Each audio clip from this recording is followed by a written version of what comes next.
Gentlemen, please rise to the playing of our national anthem. Go!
son was in Hayfield.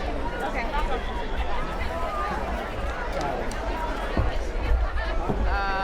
Where are we at? Hey. Oh, there we are. Curtis. Curtis, what do you need? Can you go get her? She's looking for Tyler. Whiskey. Thought you were in for a little competition here with that camera stand there. And they're going to take your seats. I live a few blocks away.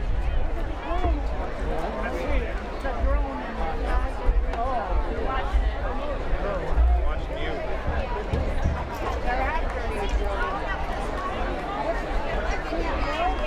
They've had warnings about the front row here.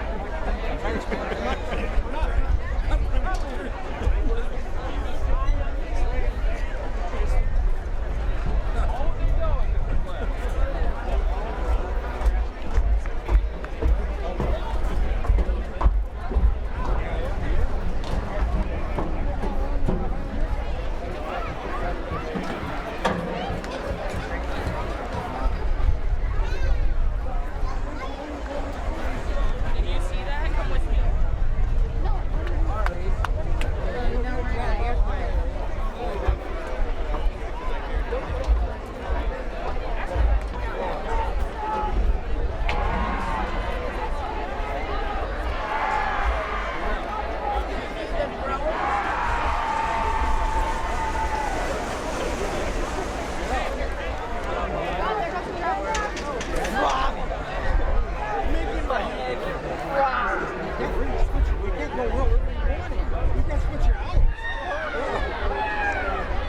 Nice about 2 or 3 o'clock in the morning. Get done by about 10. Yeah. Can't do that.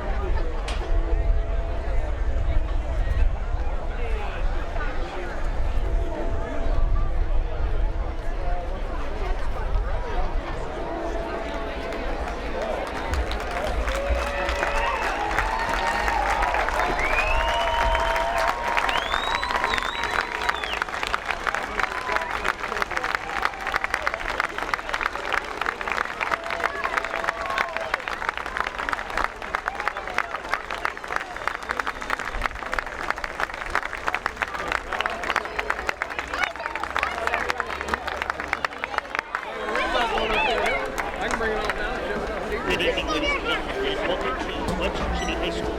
As Webster City takes on Ballard. Ballard is currently 1-3. But has the third best running attack in the state. Webster City is 4-0 in District 2 play. This is the third District 2 matchup of the year. Currently, Webster City is ranked 6th in Class 3A. Runner-up finished last year, coming off that. They are currently the top running offense and top overall offense in Class 3A with 22 touchdowns and averaging 38 points a game and just over 1,800 yards. Strong offensive line play has led to a great running attack. Zane Williams is currently the top rusher in 3A. He puts together speed and power to score 13 touchdowns, 934 yards, and averaging 10.5 yards per carry. Webster City has yet to put together all 3 phases of the game so far. Had a great offensive effort since the second half of the first game of the year versus home, and that has continued on for them as they continue with that offensive practice. Ballard comes in with, like I said, that third strongest running attack in the 3A, so it'll be interesting to see how we match up. Defensively, we have struggled stopping that run so far this year, so hopefully we can come out here and this 5th game and really put ourselves forward. Ballard, like I said, is 1-3 here tonight.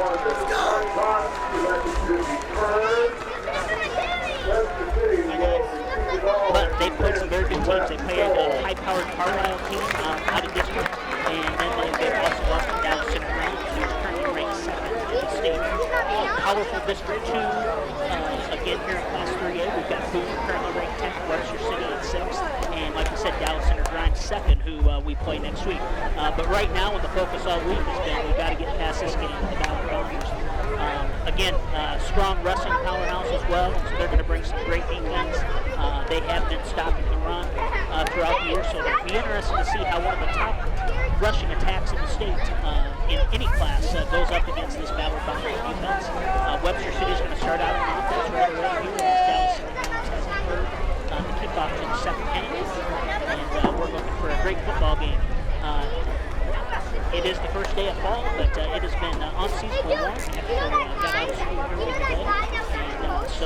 we're hoping to see how that team reacts to those early options coming in here tonight on what is kind of our hottest and humidest football game of the year so far here in this 5th game of the season. As I mentioned before, that strong offensive line play, that's led by 2 preseason first and second team All-State selections, and Cooper Lawson, 14, and James Cherry, 17. And they have been right out in front of all the running attack, Lawson, Steen, and Doolittle, and Kepler as well. And so it's been, and when we look at the defensive side of the ball, got a lot of those Webster City wrestlers who've had success over the last few years really leading that defense, and Luke Romo and Chris Doolittle, Zane Williams, and Caleb Olson, as well as Cooper Lawson and James Cherry. So again, we're going to have another great football game here tonight. We're getting ready for the kickoff. We're going to have Kepler and Williams back deep to receive the kick.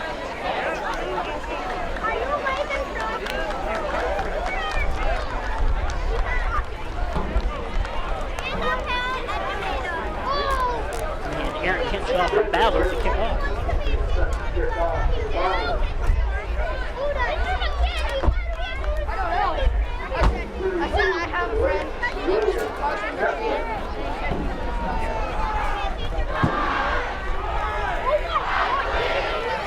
Webster City is coached by the legendary coach Bob Howard, and Ballard is coached by Al Christensen, longtime coach for the Bombers.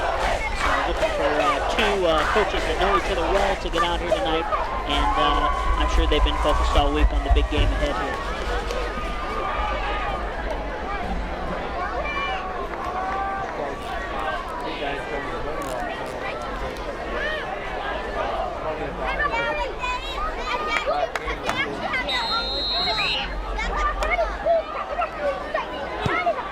And the kick is off from Kinshaw. Taken by Williams,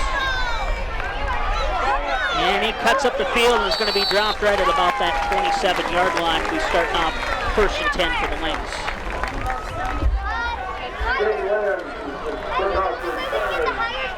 The Lynx under Bob Howard have long used this spin back offense, and so we're going to be looking for some trickeration out there, some get guys that we're going to get confused where the ball's headed, and we're going to be looking for some great downward blocking here from this 2 All-State offensive line.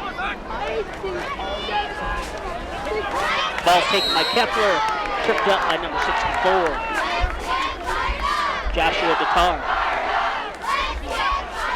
Ball's going to be marked at the 26.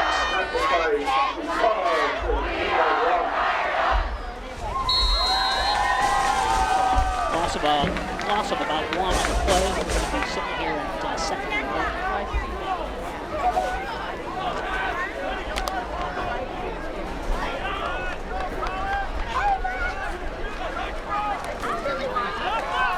Here we got Williams on the key. He's got a nice set of blockers out in front of him. Again, Cherry and Lawson out there. The ball's going to be marked out at that 31-yard line. Going to have about 7 yards on a 3rd down here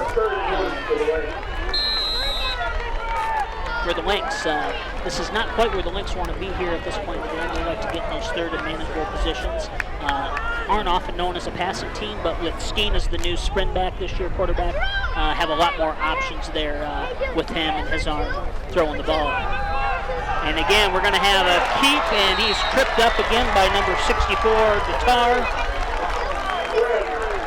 And that's Zane Williams brought back right at 31-yard line. And we're going to be down there at 4th and 8. And the Lynx are going to have to punt here, 3 and out here on the first series.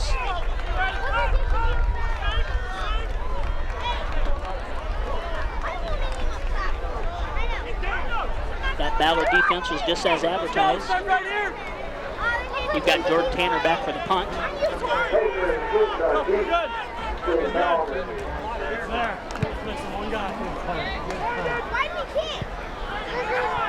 And they're going to let it go, and it's going to be picked up at the 25-yard line. And we're going to be headed the other way, 1st and 10 for the Ballard Bombers at the 25-yard line. 10:28 left in the first quarter. Ballard's offense perennially has been very balanced. Pass, offense combination.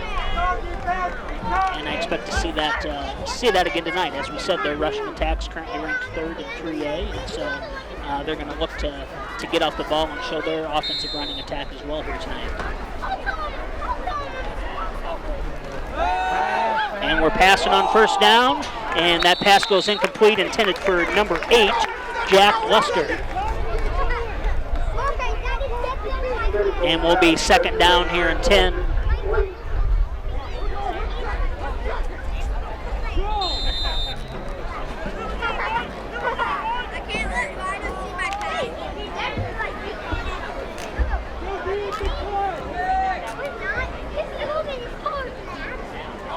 Quarterback Isaac Shaw back on the give.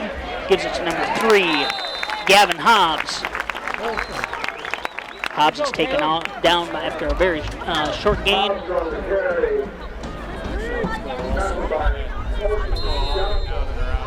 Olson and Jondal, 66 and 23, and on that tackle, we're going to be here sitting at 3rd and 7.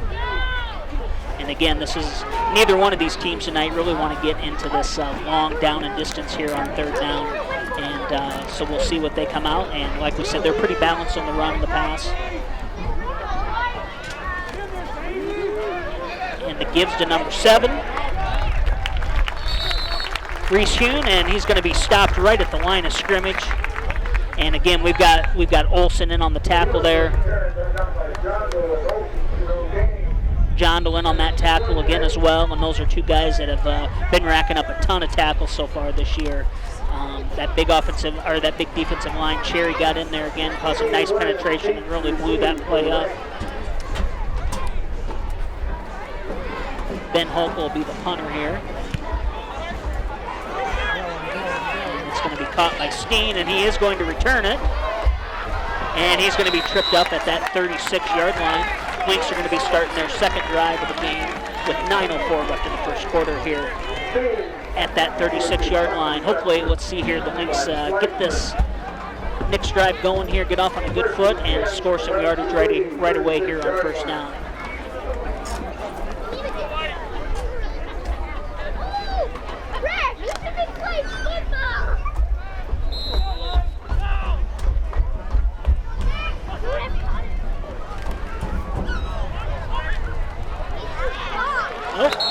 And we've got a fumble on the play.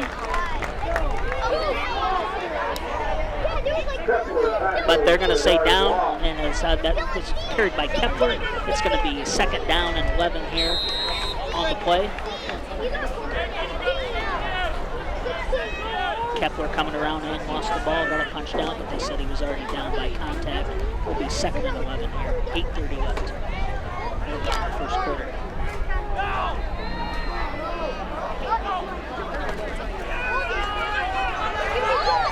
And Zane's got the corner, and he gets pushed out of bounds, and right about at that first yard line, yardage, he rushed for just about 11 yards there. We'll have to see where they mark it, and they're going to call for a measurement here. We're either going to have a first down or we're going to have a 3rd and very short here.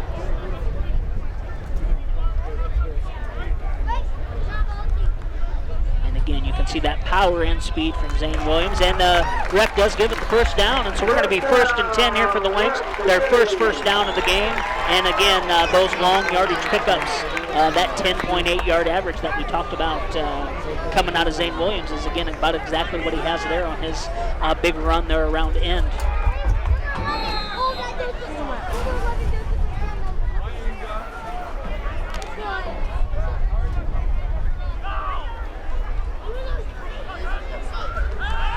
Have a pass from Steen, drops back.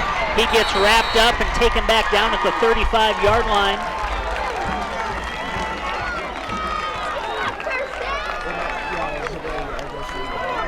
And they're going to stop that progress. They're going to mark him down at the 39. Going to be about a 7-yard loss on that play. We're going to be sitting at 2nd and 17 here for the Lynx. Long second down and distance play here now. Likely on this play to probably go to Zane Williams, get him back into a 3rd and manageable type position here with the running play. And we got a host of blockers out here. We got Zane Williams around in, and he cuts it up, and he gets knocked out of bounds right at about the 40-yard line. Gets back about 7 yards on the play. And we're going to be back down to 3rd and 11 here, right at that 45-yard line.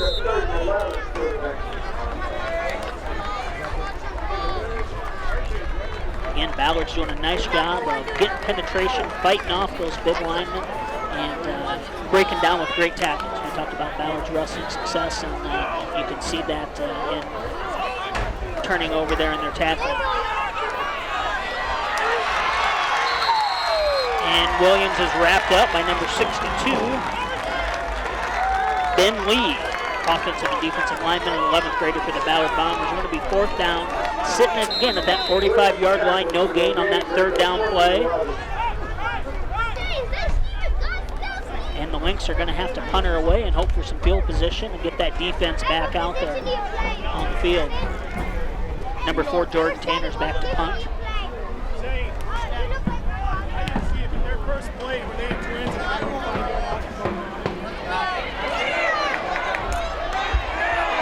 It's picked up by Ben Halinga, and he bounces off a couple tacklers and gets out to about the 34-yard line. Ballard's going to be starting out at the 34-yard line here, 1st and 10 for their second drive. Hunter Hayes in on the tackle there. On the punt. With Ballard's running attack, I expect them to come out here with a run here on 1st down.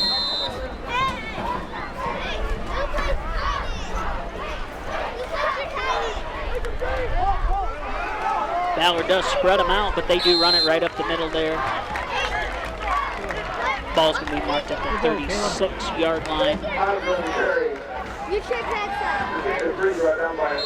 Gain's going to be 3. Olsen in on the tackle there. We're sitting at 2nd down and 7 here for the Ballard Bombers. Quarterback on the keep and runs into Cooper Lawson there with the tackle. Going to be dropped down at the 36-yard line, right at the line of scrimmage there. We're going to be sitting at 3rd and 7. Was not faked out by Isaac Sheetback's quarterback keep there. And again, this is that 3rd and long distance play that we were talking about that neither the Lynx or the Bombers want to get in tonight. They're spreading out the field here with 4 wide. Stupik drops back to pass. We got a blitzer. And the pass is complete to number 6. And that's going to be Skylar Nolsberger. Pushed out of bounds by Zane Williams. Ball's going to be marked at the 35-yard line. 1st and 10 for the Bombers.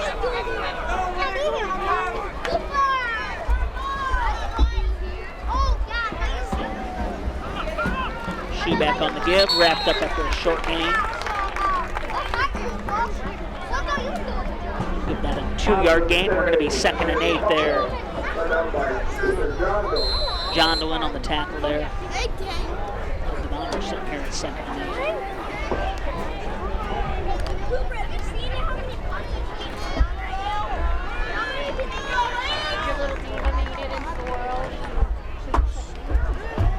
Stubik on the give again. And again, he's caught by Cooper Lawson there. Number 3, Hobbs, is brought down. And we're going to be about 3rd and 7 here to go. Sitting at that 33-yard line, 4:51 left in the 1st quarter. And again, that 3rd and long. But again, on this side of the 50-yard line, we've got to be expecting the Ballard to think that it's 4-down territory for them here. And Stubach with the pass, incomplete just over the head of number 8, Jack Luster. And we're going to be sitting at 4th down.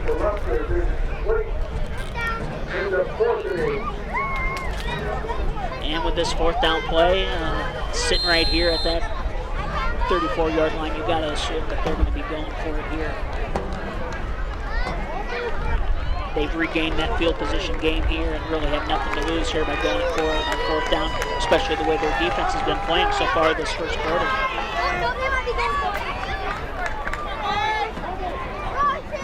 And we got Stuback back to pass. We got a screen up the middle to number 7. And he's going to run for the first down. It's going to be marked out right at about the 20-yard line. Brought down by Zane Williams. Ballard had a nice screen play set up there. They're going to be 1st and 10 here at the 20-yard line. 4:24 left here in the first quarter. And again, we're going to be passing complete by Stuback. He had 2 receivers out there in the flat. Really just threw that one away as the heat was coming on there from Lawson up the middle. We're going to be sitting at 2nd and 10 here at the 20-yard line. 4:17 left in the first quarter.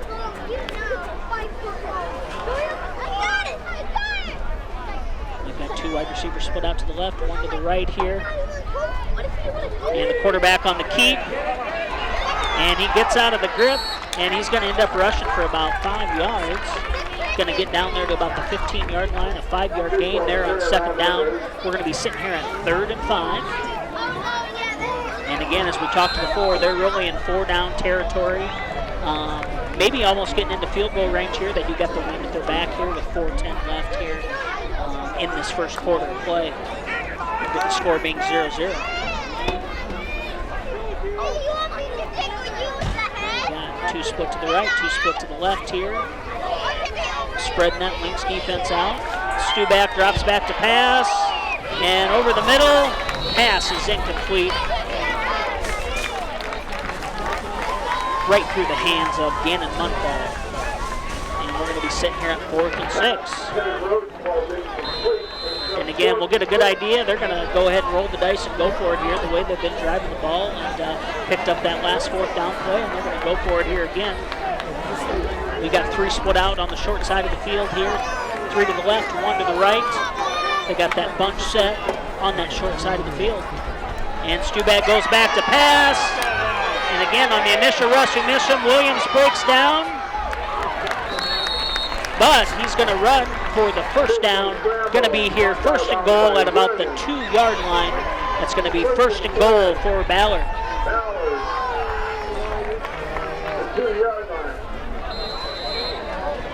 We're getting some great penetration on the rush, but so far Schufbach has been able to get out of our grasp and run for those first downs.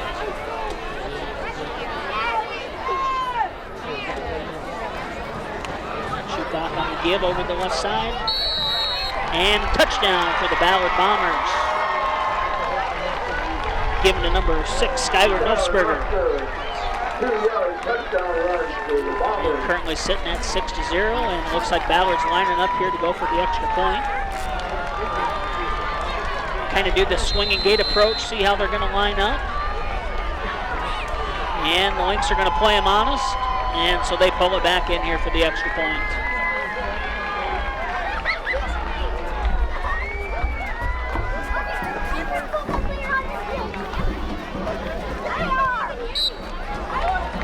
The extra point is up, and it is good by Brendan Vincent there with the extra point. Scores 7 for the Ballard Bombers, and Lynx 0. We've got 3:51 back here left in the first quarter, and so far Lynx offense has not been able to get the ball running, and we continued with the same defensive struggles that we've had throughout the year.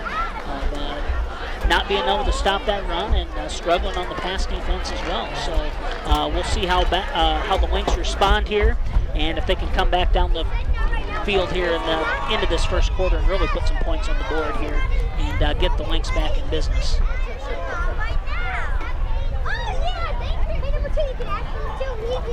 Brendan Vincent's going to be there on the kickoff. Back deep to receive, we've got Kepler and Williams.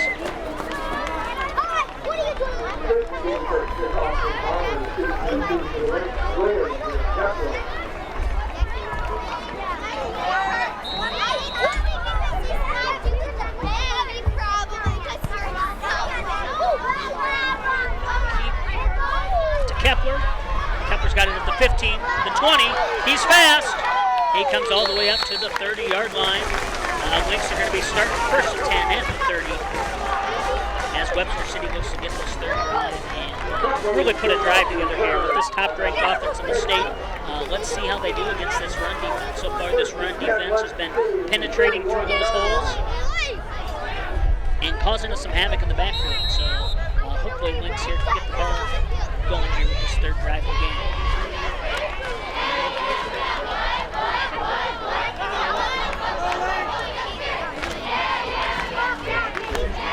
Skeen on the keep right up the middle.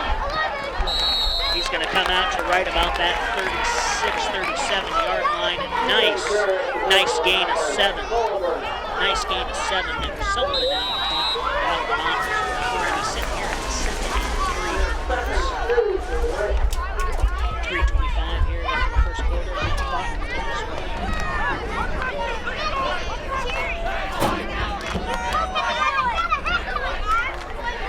Skeen on to give to Williams. Williams right up the middle for that first down.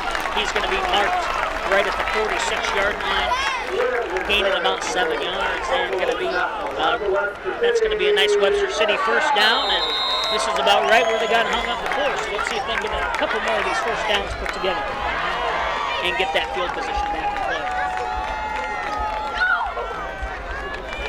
Much better blocking so far on this drive. We're sustaining those blocks and not letting them shoot those gaps. Give to Williams again, and they're stripping for that ball here. It's going to come up to right about the 48-yard line. It's going to be a short gain, gain of about 2. We're going to be sitting here second and 8. Andrew from Ballard on the tackle there. Another one of those wrestlers from Ballard. Wraps up, and they were looking to strip that ball from Zane, and Zane kept a nice hold of the ball.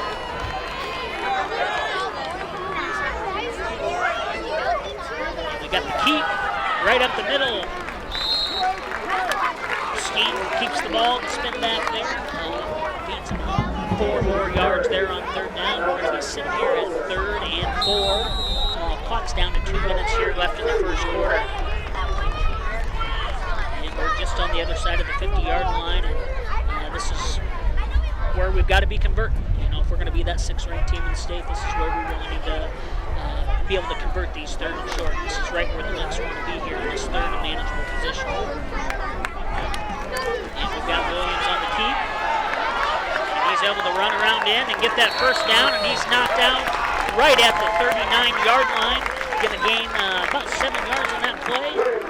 And that's going to be another Lynx first down. Lynx goes around the right end and follows those lead blockers and then finds that corner. And as we know, then he's got that sprinter speed and fast balls. So we're going to be sitting here first and 10, 41 yards, 1 minute 38 seconds in that first quarter.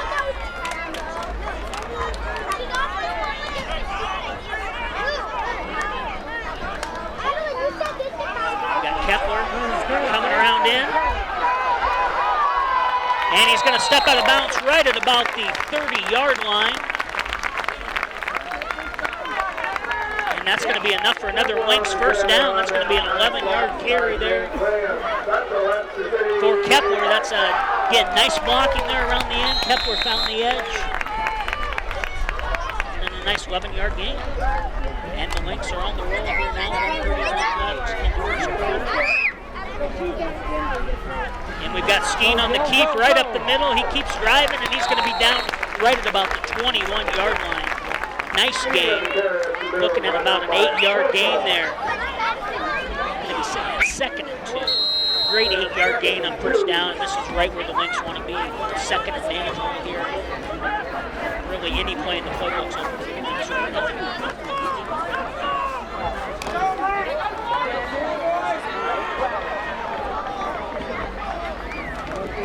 Quick set, direct snap to Williams. Williams cuts it up, and he bowls him over right down to the 10-yard line.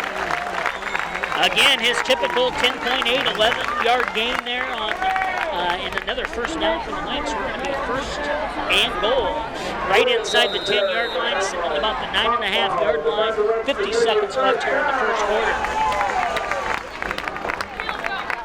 First and goal from the 9-yard line.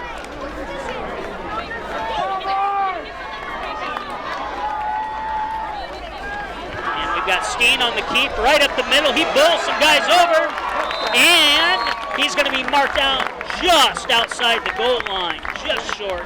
He's going to be down at about the half-inch line there.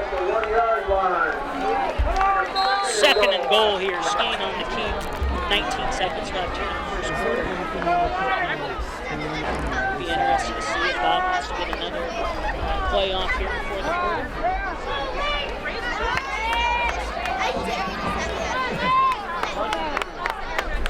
And the direct snap to Williams, and touchdown! A great lead block and push there up the middle by the middle of that line. And we're currently sitting at 6-7 with an opportunity for the Lynx here to kick the extra point and tie it up 7-7. Now that's the rushing attack we've seen throughout the year, that ability to get 8, 9, 10 yards a game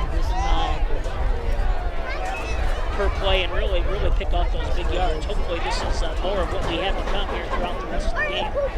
Line looks like it's getting in sync, but Lynx are going to have to come back here on defense. And the extra point is up, and it's good. We're currently sitting at 7-7.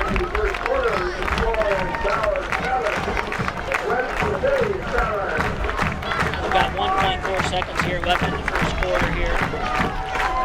We're going to have a Lynx kickoff, and then we're going to have a change in field here to start the second quarter here of the game. So far, been a real balanced game. Both offenses are really up and running here as we got to the end of the first quarter. Both defenses struggling to stop the offenses. So we'll see how we respond here throughout the next 3 quarters of play. Are you excited to cheer? We've got Caleb Olson. First time kicking tonight for the Lynx.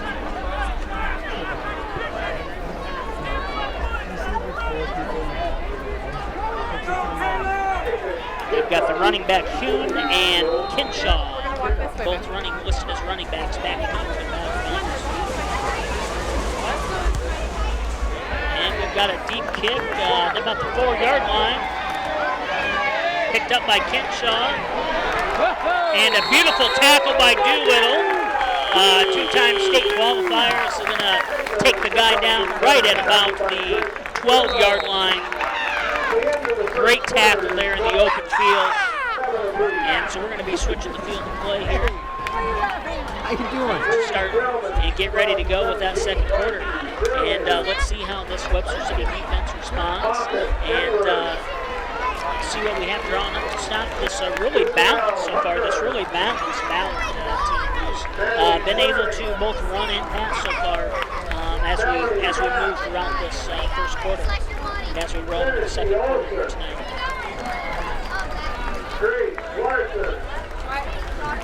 Again, with this last drive, Webster City seemed to be as advertised and continued to show why they are one of those top and most potent offenses in the state. A lot of weapons out there on offense and some great big offensive linemen in front that can take the Lynx a long way. But we're going to need to see the defense respond here on this next drive. And again, we've got them right where we want them here in team field position. If we can get them on a 3 and out or a couple of downs and out, really put the Lynx in nice position here to come back down and score again. They're outspread 3 wide here again. Stubach on the give. And going to be brought down at about the 22-yard line. Brought down by Cooper Larson, but that's going to be a gain of about 4 yards here. Second and 6. Split out 3. Trying to spread out that Webster City offense. One guy comes in motion, and again, the keep by Stubach, and he's really fighting hard, but he's finally going to be brought down by Jondal and Max Hackmartin on those tackles. Going to be taken for about a 4-yard loss. We're going to be sitting here at 3rd and 8.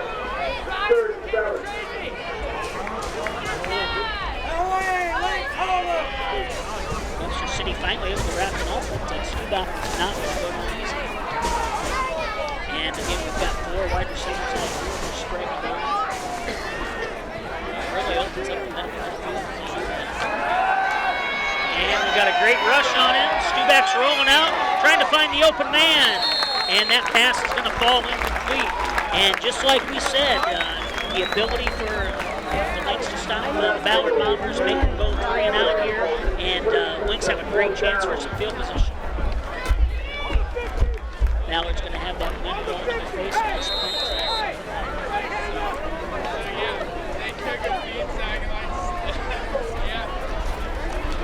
And Williams and Steen are going to be lined up right at about the 50-yard line.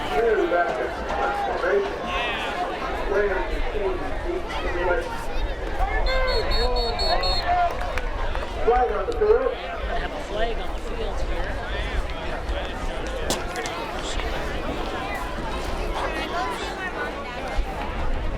Yeah, we do. We got a procedure penalty on the Bombers.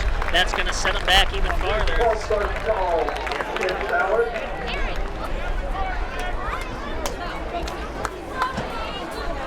And that's going to set them back 5 yards. Just inside that 12-yard line. On the way.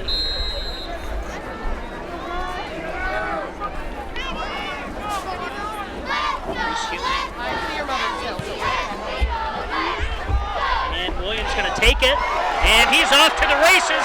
He's at the 25, 20, 15, 10, and finally thrown out of bounds by number 17, right out at about the, they're going to call it about the 11-yard line here.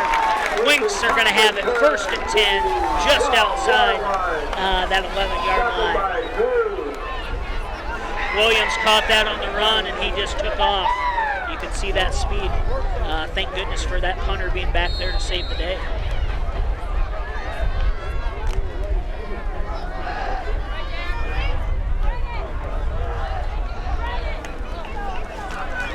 He gives to Williams, and he continues to be the workhorse here on this team. He takes it just inside the 10-yard line, sitting at about the 8. Going to be a nice 4-yard gain here. Going to be sitting at 2nd and 6. Going to be just outside 10 minutes here left in the second quarter. Score's currently 7-7. The Lynx are trying after a great defensive stop punt return. And the Lynx are back in motion. Steen's got it here. Takes it right up the middle. It's going to be again marked just short of the goal line. Going to be marked out there first, right at the 1. We're going to be 1st and goal right at that 1-yard line. With just over 10 minutes to go here, and that clock continues to run.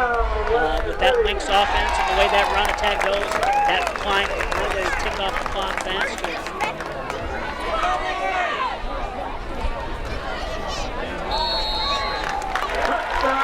And that's going to be another touchdown for the Lynx.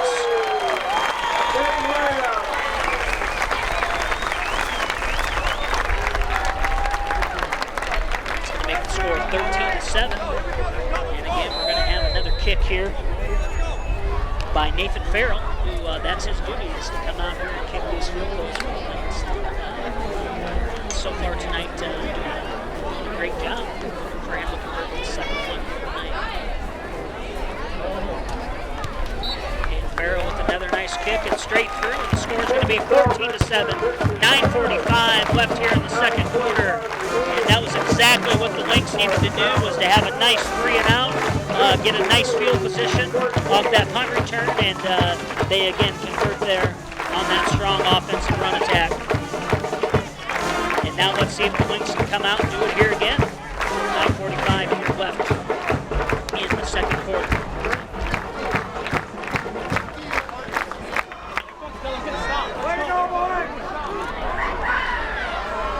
Had a freshman game earlier tonight. Lynx also won that game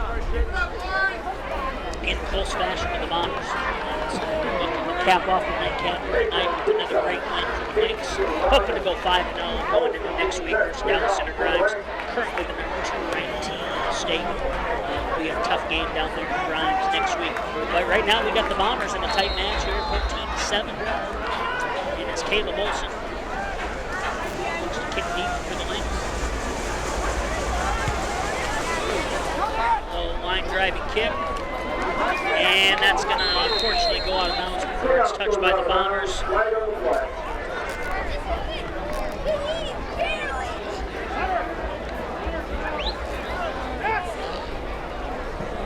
Julian, just go up here a little bit back. Okay. It's going to be a legal kick out of bounds. Kindergarten flag. They're going to say that it's they're going to say the ball was touched. So they're going to let it go out of bounds there.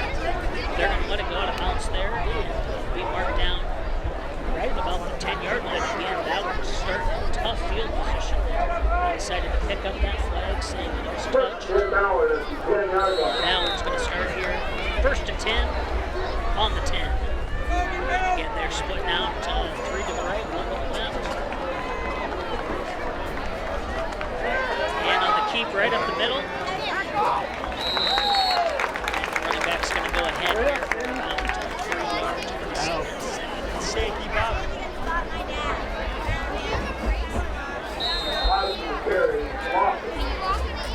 First to hit the running back. Lawson and Fox really in there. Really nice job. Gang tackle on that defense. Nosberg drops back, and he's wrapped up, brought to the ground right at about the 6-yard line. That was a great sack by Cooper Lawson. We're going to be sitting at, about 3rd down and 14 yards for Ballard Bombers. Not heading in the direction that they're going to go here in the second quarter so far. Lynx defense has come alive and really shown why they have those strong linemen up front who are obviously rated as a couple of the best in the state. First team and second team on state picks here again. And they're spread out. They got 4 wide receivers in the formation. 2 to the right, 2 to the left. Back, 7's wide open again. And he's going to catch it right out of bounds at about the 31-yard line. Again, lost track of Hewen as he came clear across the formation, clear across this field. And that was a great connection there again between Schubach and Hewen. And they're going to go right back out to that 2 right, 2 left stack.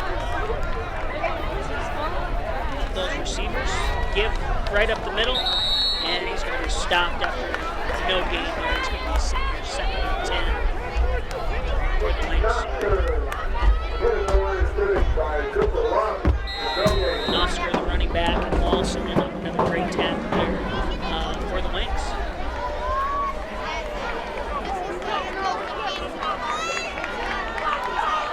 Schubach back in shotgun, 1 to the right, 2 to the left. Good pressure, but he gets a nice ball up again to number 7. Gets behind the defender. That Hewen is running all the way down, and it's going to be a touchdown. We are sitting at a 68-yard pass from Schubach to Hewen. That's almost 90 yards of offense just on that one drive between those two, Schubach and Hewen. They're going to line up here for the extra point. Again, do that swinging gate, and they're going to come back in. We played it on, so line.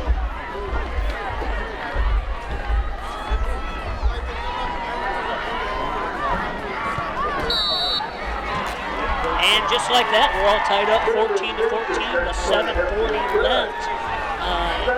In this second quarter. Lynx have struggled some with the pass offense so far this year, and Ballard is splitting them out 4 wide, and so far really taking it to the Lynx here with the passing offense, especially that connecting between Schubach and Hewen.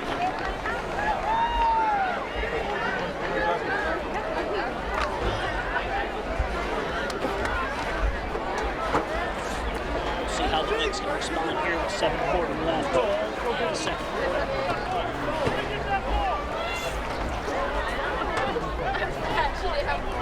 We'll have Kepler Williams back there again to receive. And Brendan Benson again to kick off.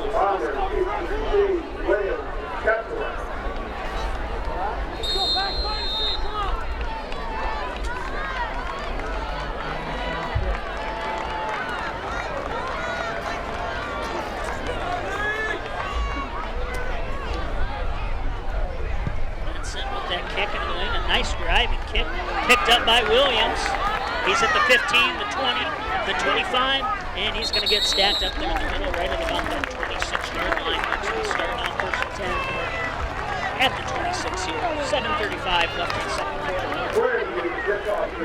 Again, this high-octane Lynx offense is going to have to go right back down and score again here with 7:35 left. As Ballard is going to get the ball here to start the second half of the play. So the Lynx would like to get a score here before the half.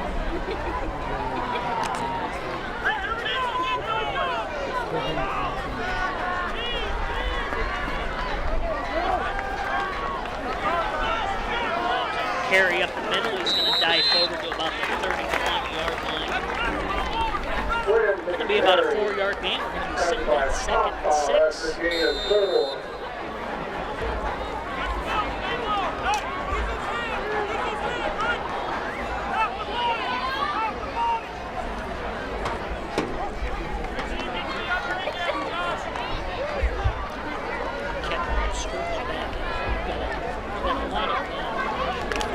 Plays coming in and out by those wingbacks. And we're going to have Kepler coming around the end. And he's going to have a gain of about a yard there to be pushed out of bounds. We're going to be sitting at 3rd and 5. About the 33-yard line for the Lynx. Doolittle brings back into play. Doolittle and Kepler bring the plays in and out. And then Tanner and Strickland are also coming in and out of just about every play we make. Found those to be the right set. It's going to be a direct snap to Zane, and he's going to cut up the field for a first down and a bunch more. Going to be taken down at about the 44-yard line. Excuse me. And here we go, Webster City with another first down, a nice run around in there. We're looking at about a 26-yard gain. And the Lynx are off and running again with just over 6 minutes left here in the second quarter and in the first half. And we're going to have Steen on a keep right up the middle. And he's going to be brought down by number 12, Hochul. Be marked down at about the 36-yard line. We're going to be sitting at 2nd and 3 for the Lynx. Nice 7-yard run. Scampered by the spin back, Steen. Steen brings a little more speed at the spin back position this year. And, does have a little more passage there, but so far we haven't seen much of that today. Steen on the keeper again. And he's going to be wrapped up right at that 35-yard line, about a yard short here in the first down. Strong, number 68, Max Johnson, with a nice tackle there to keep him from getting that first down. We're going to be sitting here at 31, right at that mark at that 35-yard line.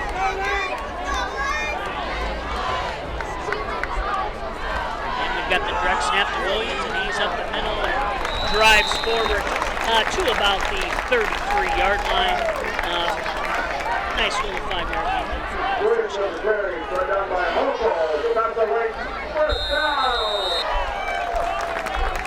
And 4:50, that clock continues to run here with that strong Webster City run offense that takes a lot of time off if they can get those drives going.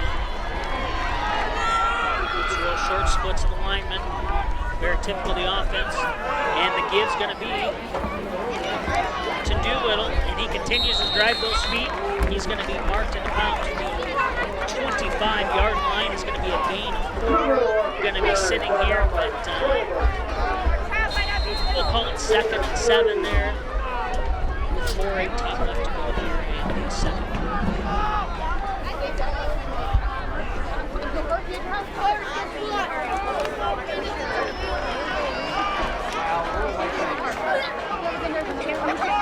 Got Williams on the direct snap. Steen spin back out front to block, and he continues to drive forward. Going to be marked down at about the 14-yard line, and that's going to be another Lynx first down. He's going to run there for another 8-yard run. Again, that clock is now winded and continuing to run here on 1st and 10. Ball is going to be placed at that 14-yard line for the Lynx. And Steen on the keep right up the middle. He'll continue driving those feet. He's going to be marked out just outside the 10-yard line, right about the 11-yard line. Nice 3-yard gain there on 1st down.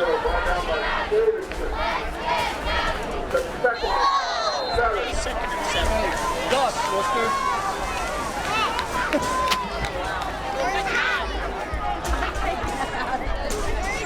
Back in.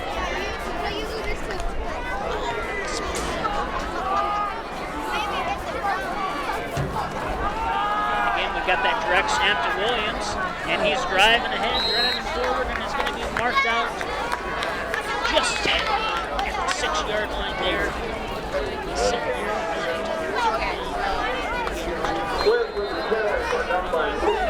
That clock continues to run for under 3 minutes here. This drive started at 7 minutes here left in the second quarter, and that Lynx rushing attack continues to wear that clock down. That's why every possession is so important here against the Lynx. We've got to give to Williams, and he's tripped up. It's going to be very close to be marked at the 5-yard line, and they are calling it 4th down. And we're going to be 4th and short here. 2:20 left. That clock continuing to run. We're going to have about 1 yard. We're going to see what this Lynx offense is all about. See what these big offensive linemen and the strong rushing attack, can they convert on 4th and 1 inside their 5-yard line. And it's going to be straight ahead by Williams, and he's going to plow ahead and be marked just outside the goal line. Going to be marked at the 1-yard line for a 1st down. Here we go, 1st and goal, 1:56 left, and let's get that clock running.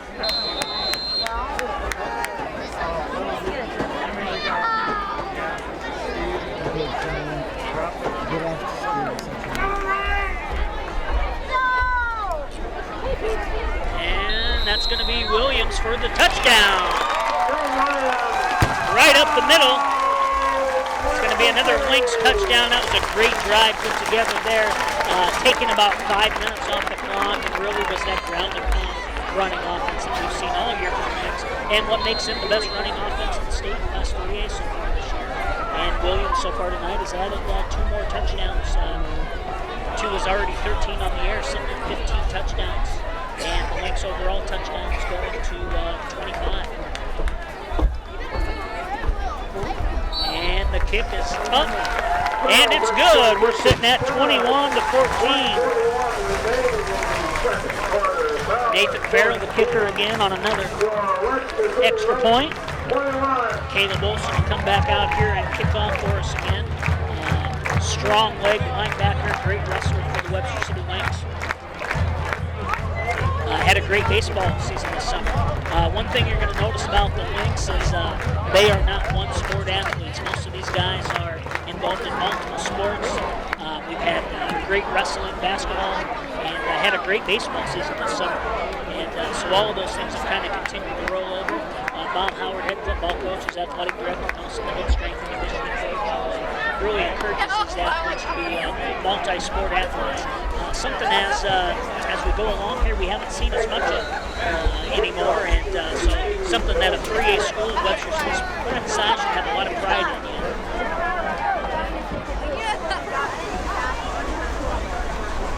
Wilson with the deep kick. Going to be taken at about the 5-yard line. And he's going to be tripped up right at about the 32-yard line. That was Blake Hinga on that run. And here we're going to be sitting at 1st and 10 for the Ballard Bombers. They got 1:34 here left in the first half, down 7 points. They've had a great passing attack so far tonight. We'll see if they go back to that with 3 wide receivers out there again. We got wide receiver screen right up the middle of the field, but the Lynx defend that very well. They saw that one. Going to be marked out of bounds at the 41-yard line. Miller in on the tackle there. Another one of those Webster City Western football players. Going to be sitting here at 2nd and 6 here for the Bombers. So that brings the guy in motion. And number 7 right back up the middle here. And the saving tackle by Williams. So far tonight, Reese Hewen has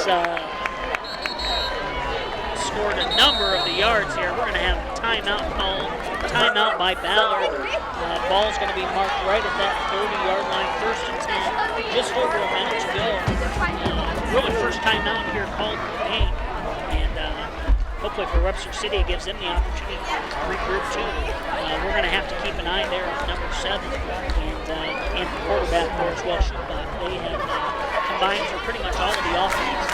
Nolfsberger, who number 6 there, the running back, has been successful all year. Has really struggled so far tonight with his running up the middle.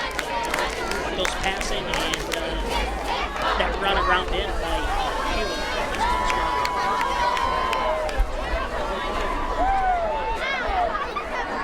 So again, the next week, 21-14, but Ballard is driving again here right at the end of the half. A reminder that Ballard will get the ball started here in the second half.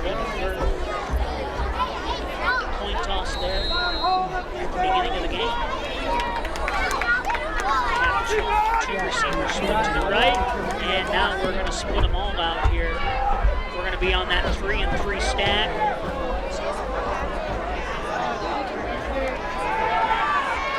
And right down the middle, right down the seam, number 18 with the catch. And that's going to be Keegan Ogden, 11th grader there, going to shoot back to Ogden. And we're going to have a flag on the field here. We got an illegal man downfield. We do. We're going to have an ineligible receiver downfield. I thought that alignment there of the offense looked like it could cause them some trouble, and all 3 of those guys on that right side that were on the line as linemen started scooting down the field before that pass really happened, and the side judge there was there to make a great call. So we're going to be back at the 35-yard line, and we're going to up 1st and 15 for the Ballard Bombers, and that clock's running here with just under 50 seconds to go.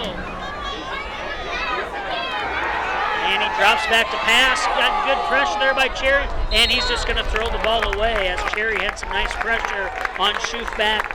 And that's what we're going to have to continue to have on that quarterback tonight, as when he's dropping back and having time, he is finding the receivers.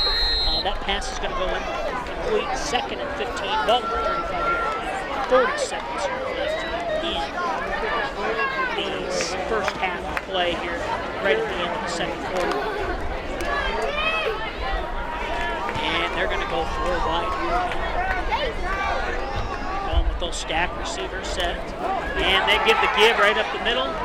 And that's going to go nowhere for the Bombers.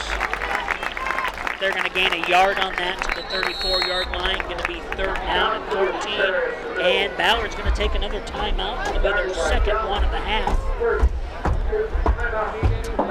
Thanks to that penalty, Lynx sitting in a little better position here now.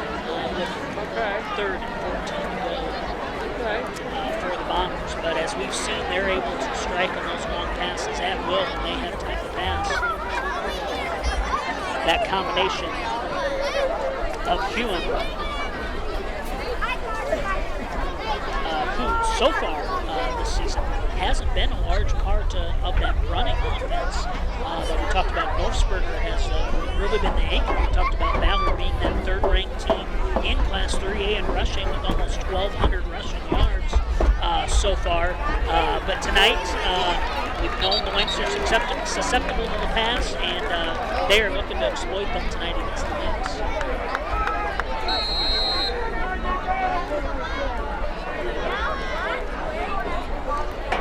Schubik drops back, and he tosses it off to number 6, and he's going to be taken out of bounds right at the 19-yard line. That is going to be enough for the first down. Out of bounds. Going to give the Ballard Bombers a chance here yet. Still one timeout, and that clock's not going to run on getting knocked out of bounds, so they're going to have a few more shots here at the end zone here or two in this first half of play. And again, they're split out 4 wide, 2 to the right, 2 to the left. Schubach back in. Shotgun. He takes that snap. And he's going to be off to the races and running. And he's ran out of bounds. Doesn't want to take on Olsen there. He's going to run out of bounds there right at the 15-yard line. We're going to be sitting at 2nd and 6 here. 16 seconds to go.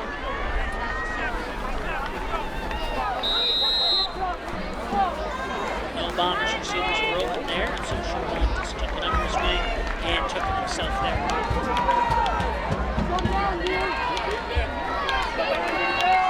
And number 6 is coming in motion across the formation.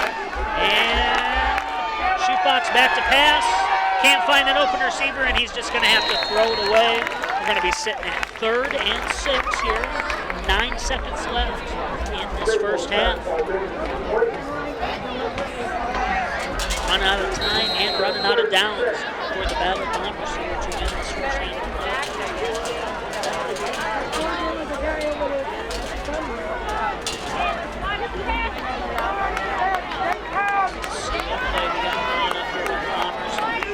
We've got 2 receivers stacked to the right and 2 to the left here.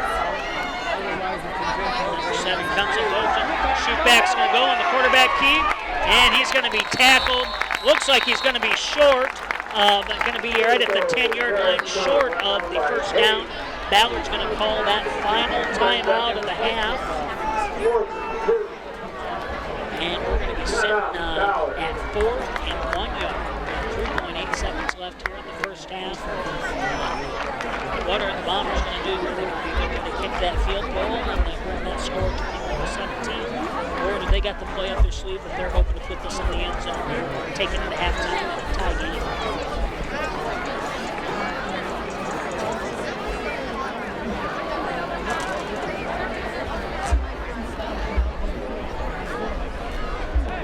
Lynx are large up front, but when you get back to that back end of those big backs, not the tallest guys, these are some of our matchups here versus these wide receivers. Have been difficult for us throughout the season, and we'll see what they come out with today.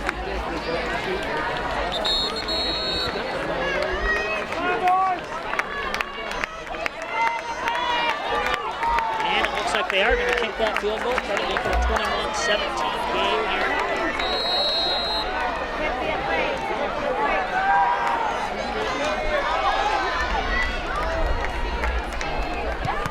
And it's blocked. And the half is going to end with a blocked field goal. The kick by number 14, Brendan Vincent, is blocked.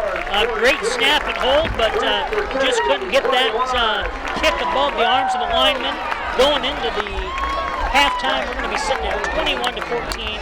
Lynx over the Ballard Bombers, but the Ballard Bombers are going to have it to start the second half. Yep, no problem. Oh, well, I'm going that way. Hey there. Yep, I saw a chair. I saw where you sit.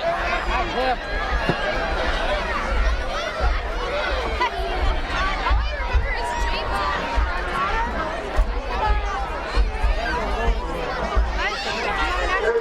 We would like to Do you want an extra one or not? our senior Pick it up.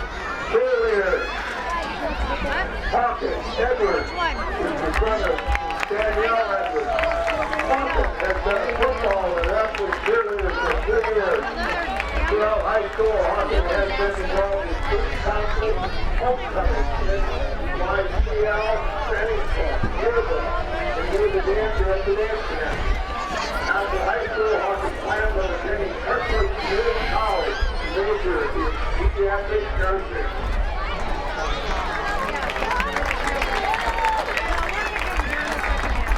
Is the daughter's title. She has been a football, basketball, and wrestling cheerleader for 4 years.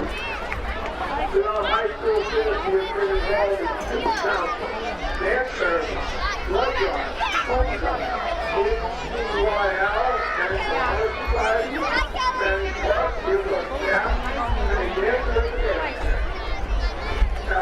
school, she will be attending Iowa State University, major in journalism and communication, and minoring in science. Melanie Sapp is the daughter of Ruby Check your Fox and Tony Sapp. Check your battery. Melanie has been a football and athletic cheerleader for 3 years, has been involved in French Club and yearbook. After high school, she will be attending Iowa State University and majoring in business and accounting. Give a big round for the seniors.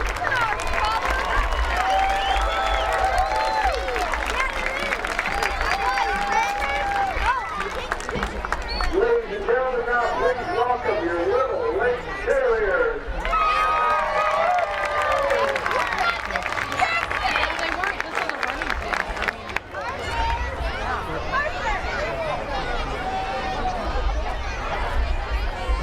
Did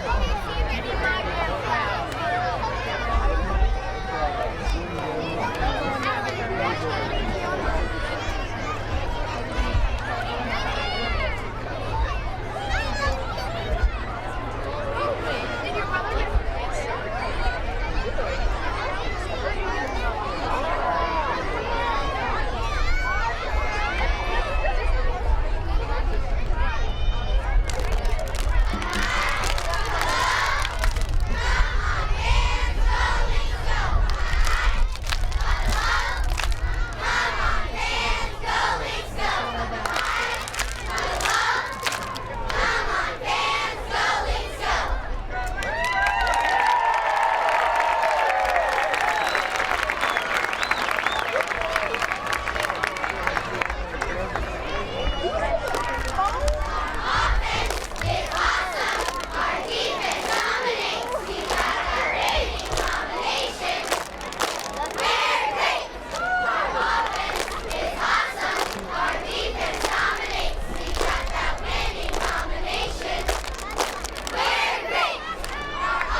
this year's senior.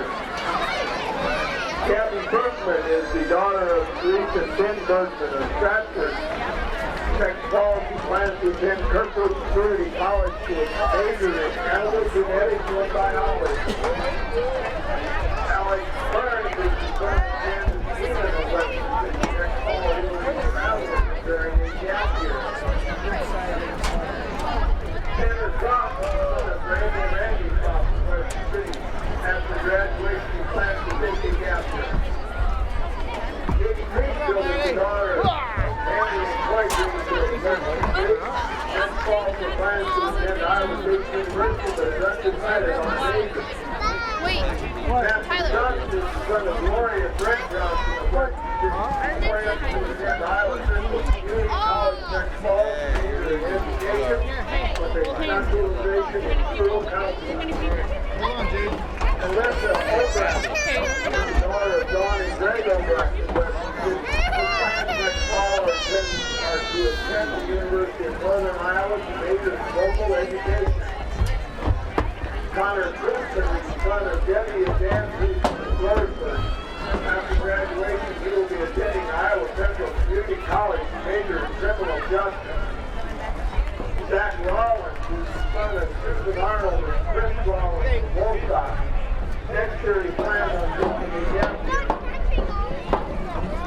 Jason Wagner is the daughter of Judy and Paul Wagner of Woolstock. Next fall, she's headed to University to major in education. Give a nice round of applause for these singers.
Drum majors Master Johnson, Caitlin Seeley, with your band ready to take the field in halftime performance.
second half of play. Just a few stats here. Interesting stat here to start with. So far, the Lynx this year have averaged 40.8 yards per touchdown play. And tonight, 3 touchdowns by Zane Williams, 3 short runs of 1 yard each. So that's going to bring that average down a little bit for us tonight. But Zane so far tonight, 20 carries, 113 yards. Went over 1,000 yards here in the first half of the season. So just a great season for him.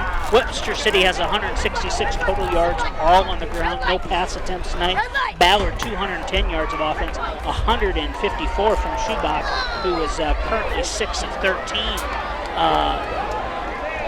Passing so far tonight. So here we sit, 21-14 game, the Lynx up, but Ballard's going to have the ball here to start the second half, and we're going to see how this Webster City Lynx defense can hold up, come over some early adversity, and hopefully come out here with a nice 3-and-out play and get that offense back on the field, who kind of has been that bread and butter for the Webster City Lynx so far this year. We're going to have Olsen back to kick off here to start the second half.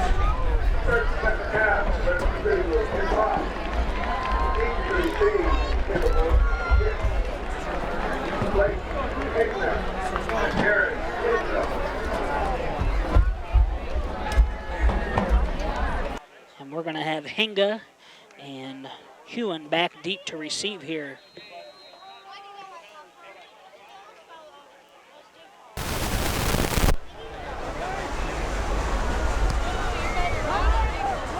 Kind of a pooch kick, and it's touched. And who's going to end up with the ball? And it's still on, and it's recovered in the end zone. They have not signaled yet. And they're going to call it a touchback. They're going to call it a touchback there. Fumbled into the end zone. Thought the Lynx came up with it, but they're going to call it a touchback there for the Bombers.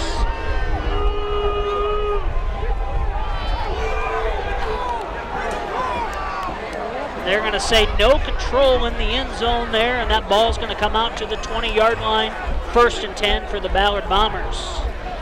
That could have spelled trouble there for the Bombers right away, but unfortunately, Lynx do not come up with that one, and Bombers are going to start here 1st and 10 on the 20-yard line. Starting in that spread formation again, and the give's going to be up the middle to Nofsberg. And he's going to be tackled by a host of Hawks. And Lawson in on that tackle, Olsen in on that tackle. And that's going to be a nice 4-yard gain for Nofsberg. And here we're going to be sitting 2nd and 6 here, 11:30 left in the 3rd quarter. Again, Webster City Lynx up 7 here to start this second half of play. Got it? Schubach back in shotgun where he's been most of the day. And he's going to quarterback keep coming around the end. And he's going to be dragged back and taken down right at the line of scrimmage. John Dolan on that tackle there to bring him down. We're going to have third and 5 yards here to go here at the beginning of this 3rd quarter of play.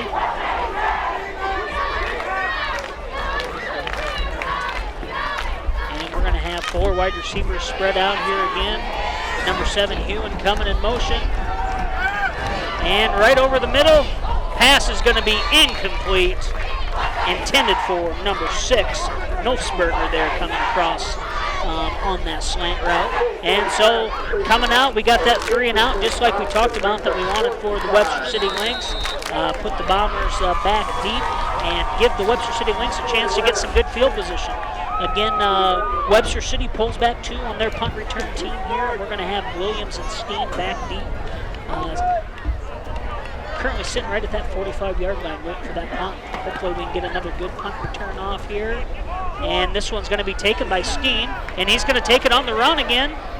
And he's going to be taken down right at the 49-yard line here. 10:32 left in the first, right here in the 3rd quarter here. We're going to be 1st and 10 Lynx.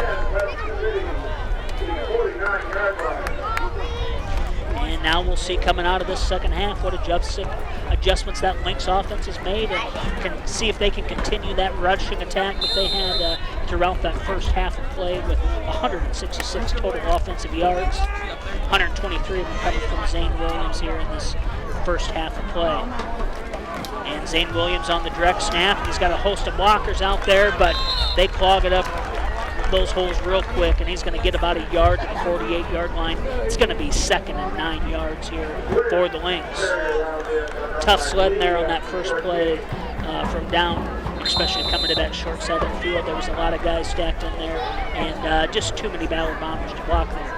Hasn't been a pass play yet today, and as you can see, the Bombers are starting to bring 9, 10 into the box and aren't respecting anything on the passing. It'll be interesting to see how Coach Howard and the team look to exploit that here. And the give's going to be around to Kepler. Kepler's turning it up, and he's going to be brought down at about the 40-yard line. He's going to be about a yard short here of the first down. Going to be sitting here 3rd and 1. Nice run around the end there for 8 yards, and we're going to be sitting here 3rd and 1 for the Lynx. And for this power rushing attack, we got to be able to get these 3rds and 1, 4th and 1s, these short down yardage situations with this big line. And it's going to be the direct snap to Williams, and he's right up the middle there. Going to get about 4 yards. Going to be marked down to the 36-yard line. And that's going to be another Lynx first down here. 1st and 10, ball on the 36-yard line. 9:19 to go here in the 3rd quarter. And again, they're continuing to stack. The Bombers are stacking all of their guys into the box.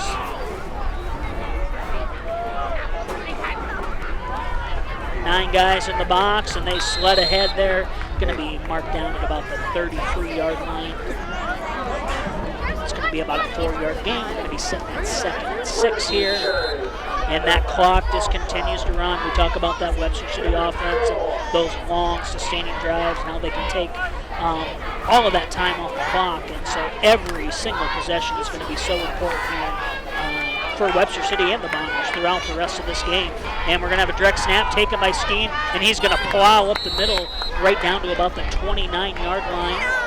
Going to be about 2 yards short of that first down as that clock continues to run. Going to be sitting right here at about 3rd and 2. 3rd and 2 here for the Lynx. Going into this play, we're going to be under 8 minutes left here in the 3rd quarter as the Lynx look to continue and sustain this drive. These 3rd and shorts are right where they want to be, and the give's going to be to Williams again, and he's plowing forward and going to be ahead. And it looks like it's going to be just enough for that first down, and they are going to give him that first down. Ball's going to be marked down right at that 26-yard line. 1st and 10 for the Lynx. As that clock sneaks under 8 minutes here in this 3rd quarter of play, Lynx putting together another great rushing drive here to start the half off that 3-and-out by the Ballard Bombers offense. Great defensive stand, and we're going to have Kepler on the run. And Kepler's going to take it down to the 25-yard line. Going to be a gain of about 1, sitting at 2nd and 9. Kepler has a hard time running there in between the tackles. Where he is he's got speed, and that speed kills, and we need to get him around the end if we hope for him to be able to break it loose. Similar to what Peyton Canoe did last year for the Webster City Lynx. So here we're going to set 2nd and 9. Ball's going to be marked right there at that 25-yard line. And that direct snap is low to Williams, but he picks it up and he turns on the burners. But we do have a flag on the play. The ball's currently going to be marked at about the 15-yard line, but I think we're going to have a penalty on the play. And we're going to have a hold against the Lynx. And so that's going to march us back 10 yards here. Going to be sitting at 2nd down and 19 on the play.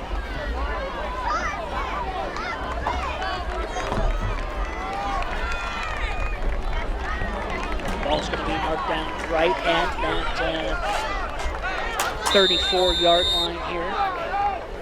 Under 7 minutes to play here in this 3rd quarter of play. That clock's continuing to run.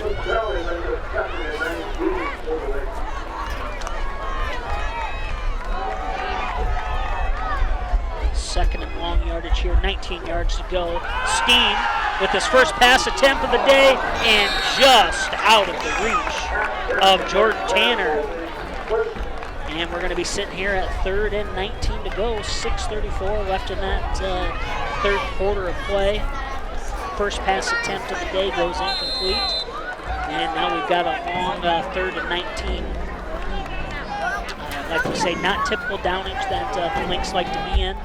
They like to crack along there 3-4 yards per play and get in those short distance on 3rd and 4th down opportunities. So this 3rd and 19 play, we'll see what they come out with here.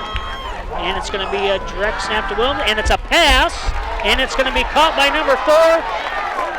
And he's going to be marked down at the 15-yard line. And that was a great play. Pass complete to Jordan Tanner from Williams. Williams looks like he was going to take it around in like he always does and pulls up for the pass to Tanner. And that's going to be another Lynx first down here. Going to be marked down right at that 15-yard line. 1st and 10 for the Lynx. So the first pass complete of the day. Picked up by Steen, and Steen makes the best out of a busted play, pulls it down to about the 11-yard line, and a busted play turns into 4 yards. That's just the way the ball seems to be rolling for the Lynx here so far tonight. And as we come under 6 minutes here, we've got a 2nd and 6 here for the Lynx. As I mentioned, that big 3rd down conversion, that was Williams on the first pass completion of the game. Only 2 passes completed so far with this stellar Lynx run offense, and Williams has the ball again. And he drives, and he's going to be down, marked at about the 6-yard line. We're going to be marked just short. We're going to be sitting at about that 3rd and 1. And we'll see if the Lynx have that opportunity to right where they want to be in that strong power run game. Typically, this play has gone to Williams tonight on these short distance plays, and he spins out of it, and he's going to get tripped up on a big loss there. Got stopped, wasn't going to be able to make it, and tried to make more happen with that play than what was really possible. And so he's going to take about a 10-yard loss on the play. We're going to be sitting at 4th down, 11 yards, ball on the 16-yard line, and we'll see what the Lynx draw up They're here. 11 yards from the front.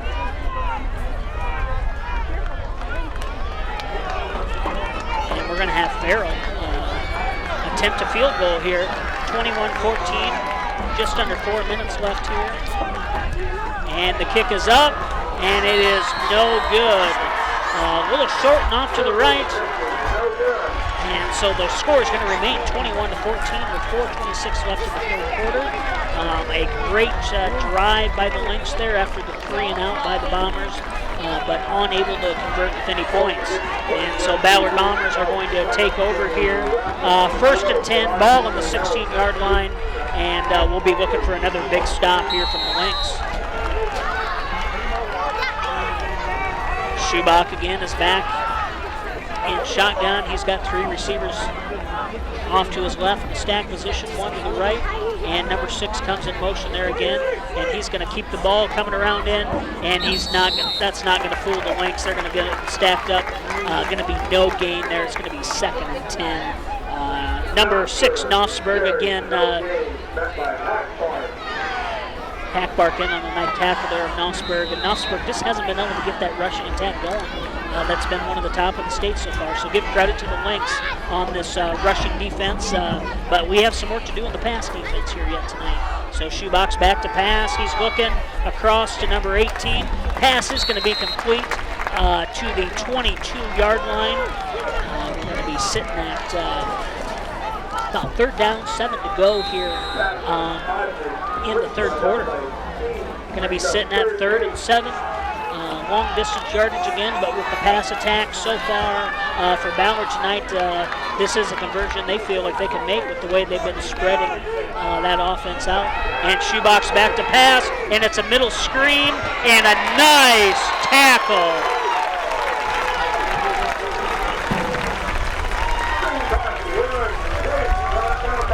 Beautiful tackle by Rollmiller in the middle of the field.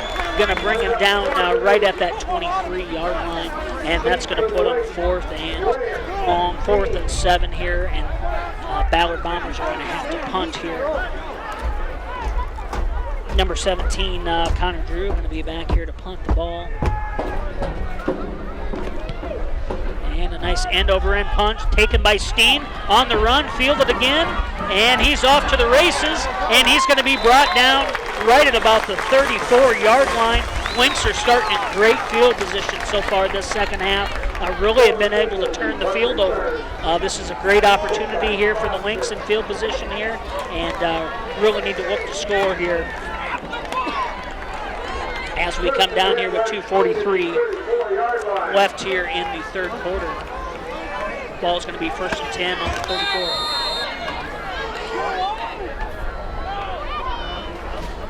And here we go.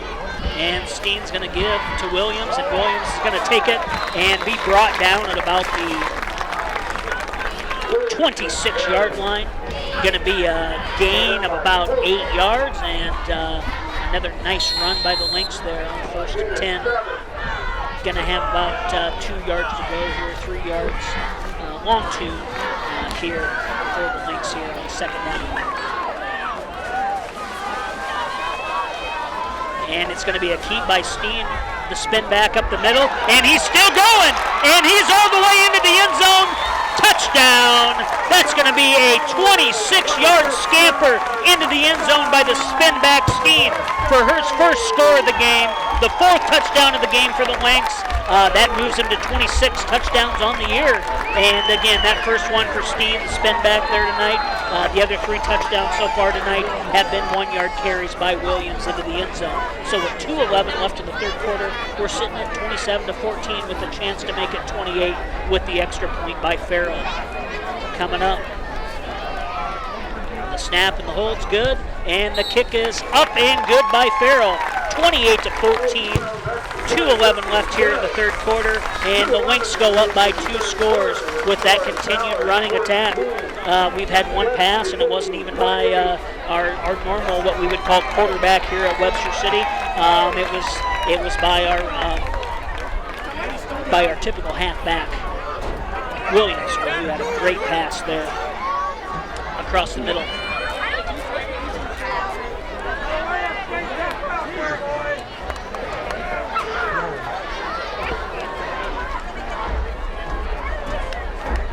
And that clock, with the way that Lynx offense is running tonight, is going to continue to run. So this drive right here for the Ballard Bombers is going to be key to their success if they're hoping to stay in the game here tonight. We've got Caleb Olson, that stalwart middle linebacker there in the middle of the Lynx defense, who also does kickoffs for the Lynx, is going to be back to kick off here.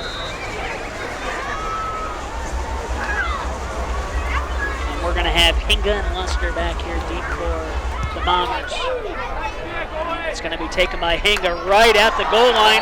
He's going to trip, and they're going to say he is down at the 1-yard line. Just terrible luck there for the Bombers. Have struggled with all the kickoffs here so far in this second half. That beginning one that could have been a touchdown there for the Lynx, and now they're going to be marked down at that 1-yard line.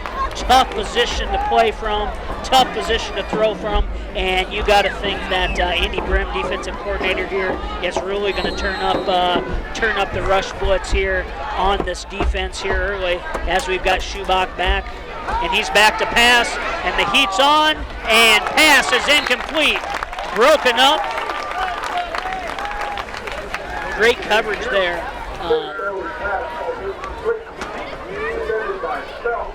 Feltz on a great pass defense there. We're going to be sitting at 2nd and 10. Again, sitting there right at that first down, right at that 1-yard line here.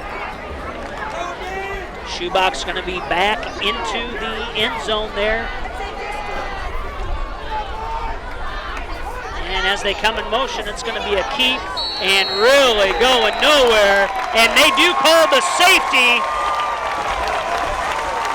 And so that's going to be 2 more points for the Lynx. Great defensive stand down there. That's the Lynx defense that we've been expecting to see all year long, and really coming alive here in the second half of the football game.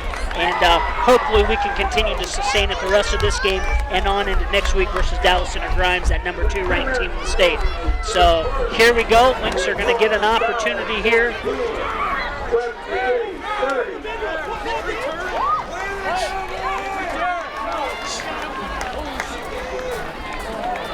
Great defensive stand there. You got to love when that defense can score you some points, especially when you have such a high-octane offense like the Webster City Lynx.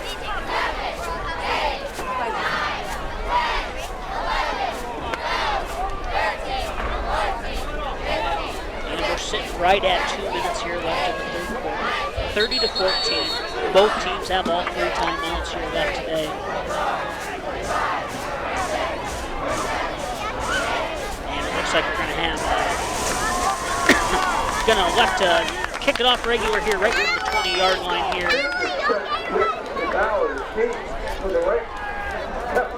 And so Kepler and Williams are back deep, not typically where they are. They're sitting here at the 25-yard line due to off the safety of the ball being placed at the 20-yard line for that kickoff. And it's going to be a high blooper, and it's taken by Kepler. Kepler's got it. He's going to take it right up to that. Looks like they're going to mark him right down at that 47-yard line. Lynx again are in great field position here. And now if we can get another nice sustaining run drive going here and just run this clock down. And so here the Lynx come back out here with that starting offense because of the great kickoff and safety there to start that last drive. And it's going to be Steen on the keep. The spin back's going to drive it right down to the 46-yard line. It's going to be a nice 5-yard gain, and that's just what the Lynx want to do. If they can take 4 or 5 yards per play, they will take that all day long as that clock continues to run. We're under 2 minutes here in the third quarter. And it's going to be a give to Williams, and Williams runs a couple guys over. He's going to be right at that first down yardage. Going to be right at the 42, and they are going to give him the first down. 1st and 10 for the Lynx, right there at the 42-yard line. Another nice 5-yard carry for the Lynx, and that clock continues to run as the Lynx take a 30 to 14 lead here, here at the bottom of the third quarter. And it's going to be the give to Kepler, and he's coming around in. He's got to get that speed up, and he's gone. Gets pushed out of bounds right at about the 27-yard line. He just ran out of real estate there as he ran to the corner there. If he could have turned it upfield, he could have been sniffing for that end zone. But with that, it's going to be another first down. A nice run by Kepler there. Going to be ball marked at about that 27-yard line. We're going to be sitting at 1st and 10 for the Webster City Lynx. And Steen again on the keep, and he's going to take it right down to the 25-yard line. Clock continues to run. 53 seconds here left. And that's going to be a nice 4-yard gain there. 2nd and 6 for the Lynx. As we mentioned, that 4- and 5-yard play for the Lynx, they'll take that all day in Bob Howard's offense as he looks for clock management and long scoring drives where he can take a lot of time off that clock. And Williams is going to take a handoff from Steen, and he's going to scamper down there right to about the 21, almost the 20-yard line. Going to be another nice 5-yard gain, and it's going to be 3rd and 2 here. And we're not going to get another playoff here before the end of the third quarter. And so the Lynx are going to go into the fourth quarter with a 30 to 14 lead. And on the run here, driving down the field, going to be looking at 3rd and 2. And the ball is going to be marked down at that 20-yard line. 30. That rushing attack from the first half and all this year has continued in the second half. And that was a third quarter that was dominated by the Lynx with 2 great defensive stops, 2 great plays as far as the special teams go, and then we had one great long drive and another drive here started for the Lynx offense. And so that was a dominant performance there in that third quarter. The Lynx responded well from halftime, which was looking like a close game there at 21-14 going into halftime. But the Lynx have opened up that lead and they're continuing to drive here as they look to take the field here and start this fourth quarter. They're going to be sitting at third and long one. Some might want to call it two here for the Lynx.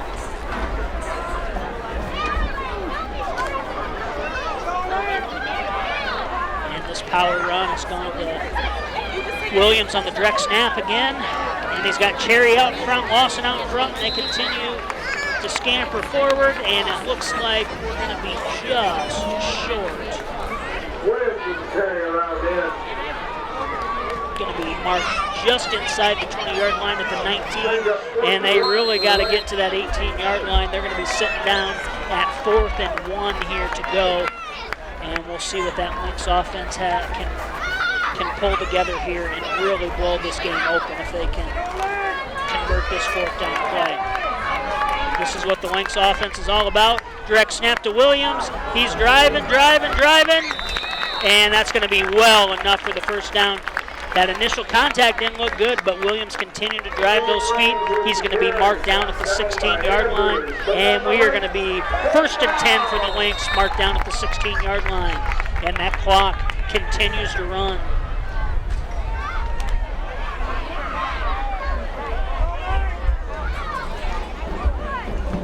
Direct snap to Steen. Taken by Kepler. He's got some great blocking out in front there.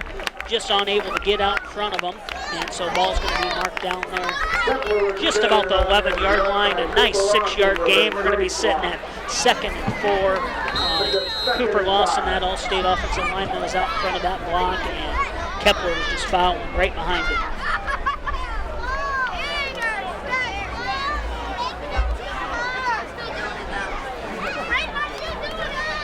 It's going to be the key by Steen, spin back. It's going to be taken down right at the 10-yard line. Going to be sitting at about 3rd and 2 here for the Webster City Lynx.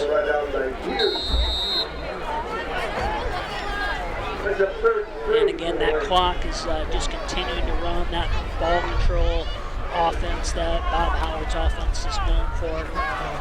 So they just continue to take it play by play, running down the field in that short yardage play. And Kepler keeps his feet, continues to run. He's going to be pushed out right at the 10-yard line. And again, we're going to be short here. We're going to be looking at a 4th and short. Really no gain on that play. So we're going to continue to be at that 4th and 2 and see what we're going to do here.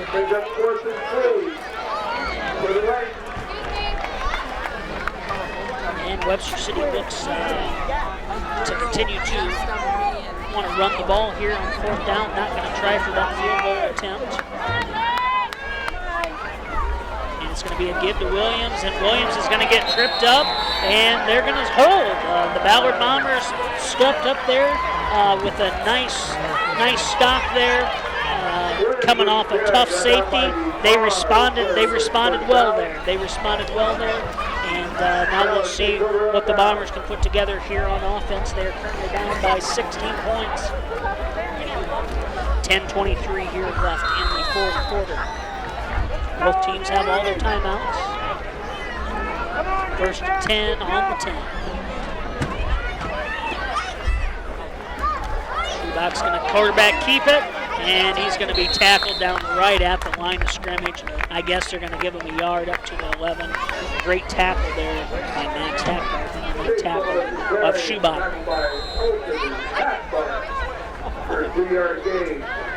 Schubach has pretty much been in the shotgun for the entire game so far today. Has not gone under center. That's where he feels comfortable. They continue to spread out. Mostly 4 wide throughout the entire game. Schubach's back to pass, and nothing's really open. And ball's thrown out of bounds. Pass is incomplete. Had a good pass rush on him, and just nobody was open down the field. Great job by those Lynx defenders. They've made those adjustments at halftime, and definitely keeping an eye on number 7, Hewen. who really tore him up there in that first half of play.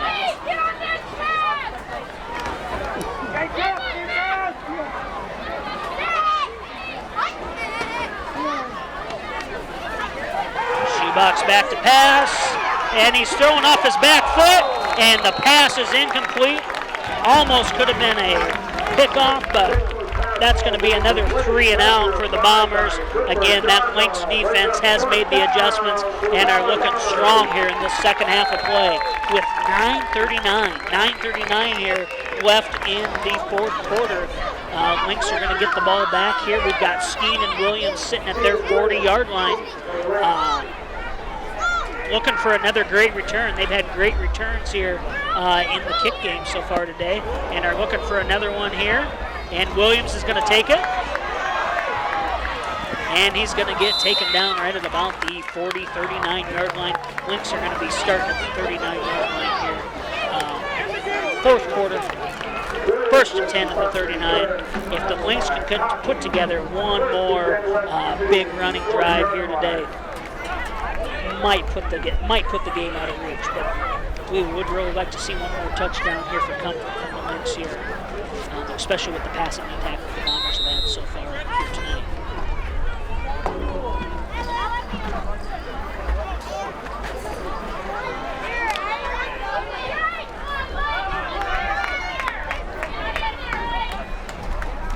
And Skeen's going to drop back to pass. And pass is complete to number 4, Jordan Tanner. Haven't thrown a lot, but 2 of the 3 passes have been complete to Jordan Tanner. Ball's going to be marked down at the 12-yard line. Great pass from Skeen. That's what that running attack is going to do all day and hopefully can do for us the rest of the season, is that running attack is going to set up that play-action pass and should leave guys like Tanner wide open and give Skeen a chance to throw that ball down the field. Great job by the Lynx. Great job by the Lynx. It's going to be a direct snap to Williams, and he's plowing up the field, and nobody's stopping him into the end zone. 4th touchdown of the day. And that's going to be Williams' 4th touchdown of the day. And now 17th of the season. Was well over 1,000 yards starting into the first half, and now that's number is just going to continue to rise as he is one of the top running backs, and you're looking at one of the top running offenses in the state of Iowa, Class 3A. We'll have Farrell in to kick the extra point. The snap and hold is good, and Farrell's extra point is up and good. That's going to take the score to 37-14, just over 9 minutes, 9:02 here left in the fourth quarter. And now it's going to be all passing all day here for the Ballard Bombers. And we'll see what this Webster City Lynx defense is made of. They made some great adjustments, it look like so far here at halftime, and looking for them to continue that success here in the fourth quarter. This is the kind of game, this is the kind of half we needed, as we're going to be rolling into a big game next week versus number 2 Dallas Center Grimes. 2 of the top teams in Class 3A and the top 2 teams in District 2 for Class 3A football are going to be beating next Friday night in Grimes. And so we're looking for a great end to this football game and hopefully carry that momentum forward. So at this point, Lynx are not looking to take the foot off the pedal. They just want to continue that tough defensive standard they've had so far here in the second half. And we'll see what kind of kick receive we have here. Olsen with another deep kick. And that one's tough to handle. And unfortunately, that is going to go out of bounds and not be touched by the Bombers this time. And so the Bombers are going to get a little better field position here to start this drive.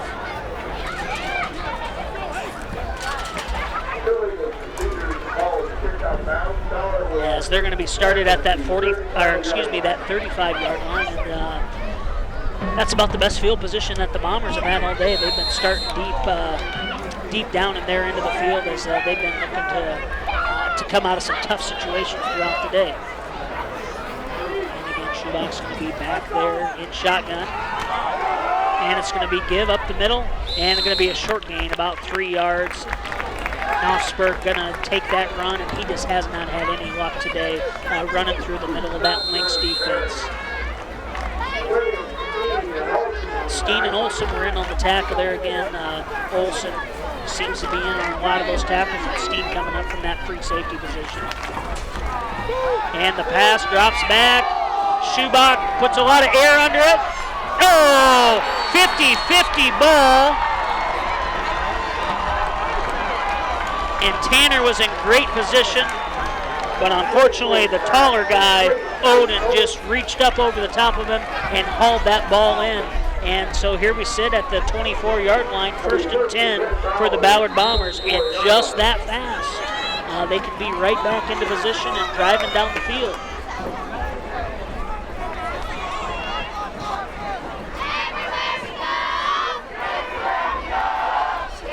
Schubach drops back again. Olsen's on the chase.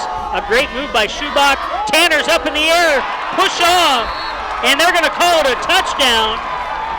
It definitely looked like the receiver pushed off there, but they're not going to call that. And so here we sit with 8:08 left. It's going to now be 37-20, and we're going to see if they look to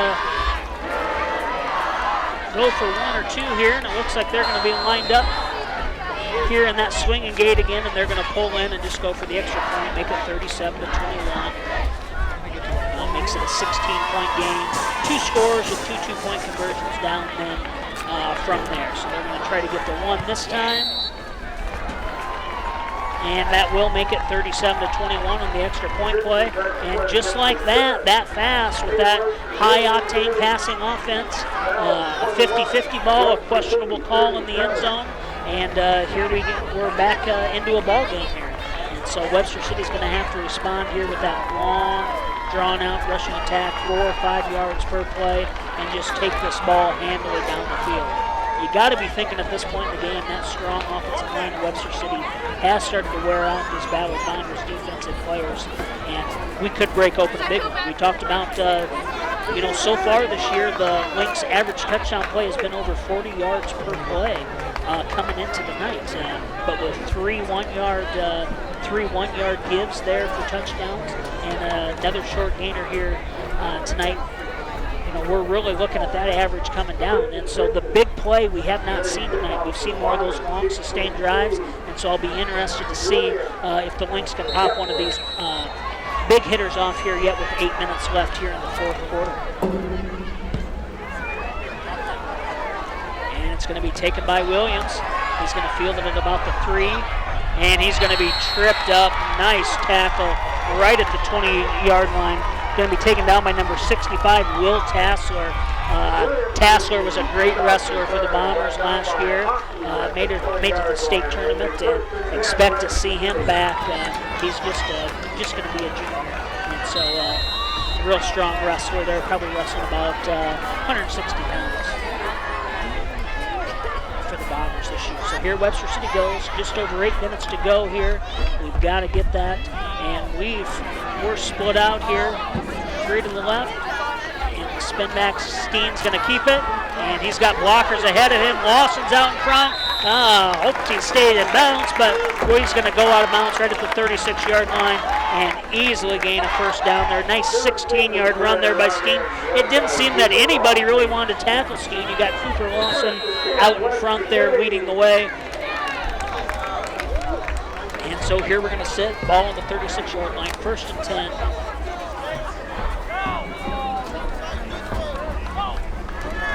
Steen on the keep again, and he's going to get tripped up behind the line there. That play just took too long to develop. Ball's going to be marked to the 35. Going to be a 1-yard loss. Going to be 2nd and 11 here, and that clock does continue to run. And it really becomes that ball control game. But Lynx are going to have to put together a couple first downs here to really milk this clock, because there is time, and with 3 timeouts, and the way in high school and college ball that it stops for every single first down, it's going to be a direct snap to Williams, and he's going to be stacked up there for a 1-yard gain. Bring it back to the original line of scrimmage. Ball's going to be marked right at that 36-yard line, and we're going to be sitting here at 3rd and 10 here.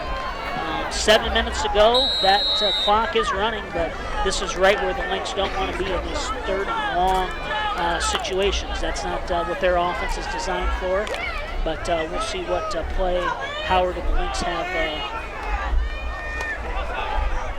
And it's going to be Skeen, drops back. Pass is batted down right at the line of scrimmage. Batted down by number 56, Alex Ford, 200-pound sophomore for the Ballard Bombers. And just like that, incomplete pass. It's going to be 6:40 left, 4th quarter, 4th and 10.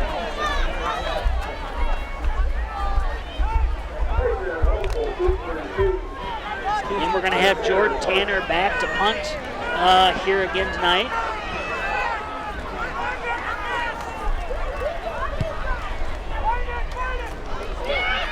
And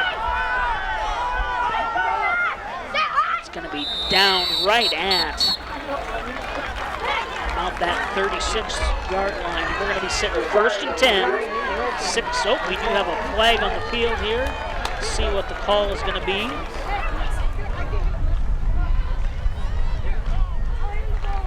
That was only about a 25-yard punt, a 25-yard change in. Personal foul running into the kicker.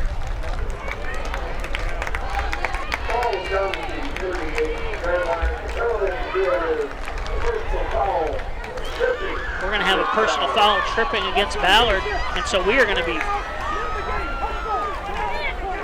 marked back 15 more yards here. That must have happened on the return. So that's going to put the Ballard Bombers into a tougher field position here on what was a short punt. So now they're going to be sitting at the 23-yard line. 1st and 10 for the Ballard Bombers. 6:29 left to go as they're sitting down 16 points here to the 6th-ranked Webster City Lynx.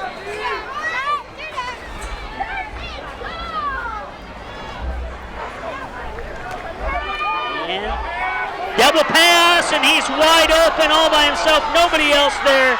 Number 18 on the catch. Little trickeration, Keegan Oden, and just like that, that passing offense, we let a receiver, Oden, get behind us, the double pass, and he was wide open over the middle of the field.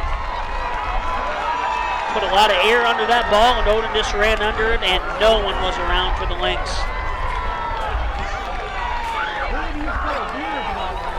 We're looking at an 80-yard touchdown pass there. The Ballard's passing offensive yards are continuing to rack up, and that's been the Achilles heel of the Webster City Lynx throughout the years, that inability to stop the pass. They've been able to stop the run tonight, but unfortunately haven't been able to stop the pass. And Ballard's going to have to call a timeout there on this first 2-point conversion as they try to make this game interesting again. 37-27 is the current score. Webster City Lynx up 10. But just like we talked about how great of a 3rd quarter Webster City has, unfortunately Ballard has done that with that 3rd quarter, and this is not the way that Webster City was looking to end this football game, as they had a lot of strong momentum there going in at the half, up 7, and then coming out very strong there throughout that 3rd quarter. Unfortunately here we're sitting with a 10-point ball game, and that just shows you how big that safety and how big that field position was 3rd quarter of that game now, as this game comes back into being a close and exciting game here with 6 minutes and 17 seconds left.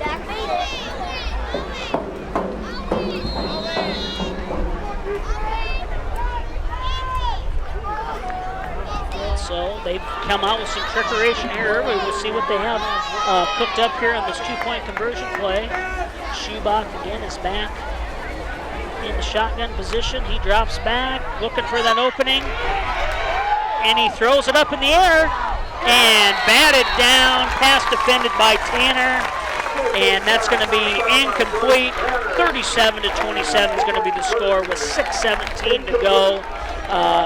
Webster City needs to get ball control of this ball and let's put a drive together and finish out that game. I'm sure that's what Bob's saying to his offense as he pulls them over here and gets them ready to go here on this kickoff. We need to control this ball.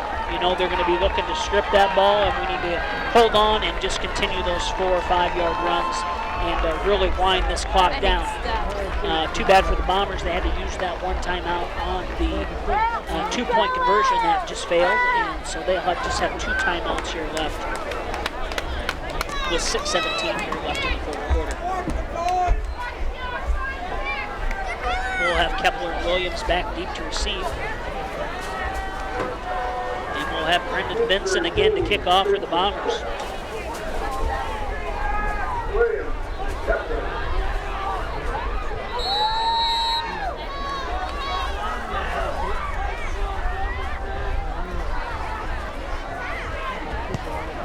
And they chose to kick it deep. And it's going to be Kepler. And Kepler's going to be knocked down right at about the 26-yard line. Lynx are going to be starting with the ball. Webster City first 10. Let's see if they can put a drive here together with 6:12 left to go, leading by 10. Thought the Bombers might have tried for an onside kick there being down 10, but they're confident in their defense and feel that they can pull a 3 and out off here and put them right back into shape. As is evident, they don't need much time to score when they've got a passing attack like they've shown here tonight. And Williams on the keep. And he's open. Oh, gets shoved out of bounds. And he goes all the way into the Ballard sideline. Ball is going to be marked down right at that 40-yard line. That was a great 13-yard run, and that's exactly what Webster City needs. Unfortunately, got knocked out of bounds, so that clock's not going to be running right now. But here we go with 6:06 left in the fourth quarter. And Ballard is going to have to make a stop here if they hope to stay in this ball game. And, tripped up in the backfield by Doolittle. 64 is going to be that Joshua Tatar, and he's been in that backfield all day.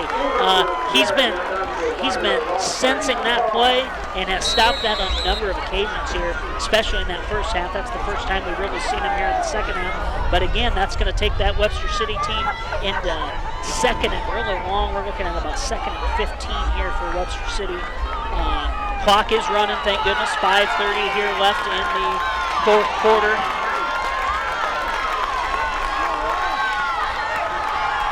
And we're going to have Steen on the keep.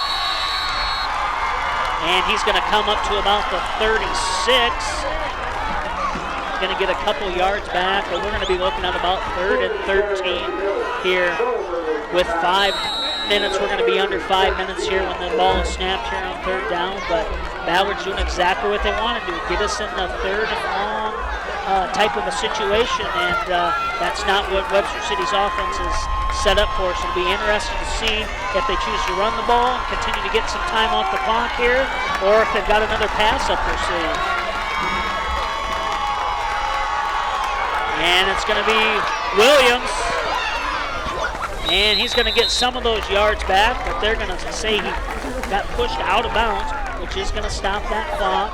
Ball's going to be marked down right at about the 44-yard line, and it's still going to be 4th and 6 here for Webster City, and they're going to have to punt it deep with 4:42, up 10 points. And Ballard's going to get another chance to get that ball back, and we know we're going to see some more of that passing attack here. Jordan Tanner's going to be back deep to punt.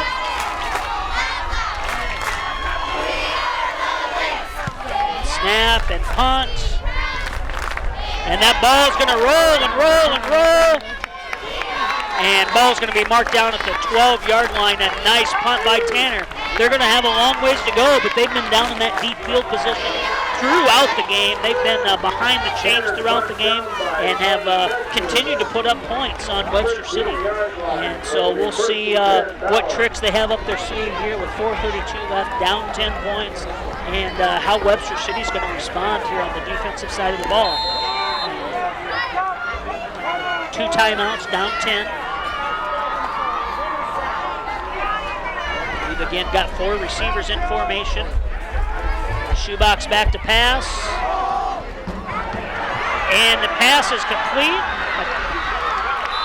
to number 18, the guy who scored on the last touchdown there, Keegan Oden.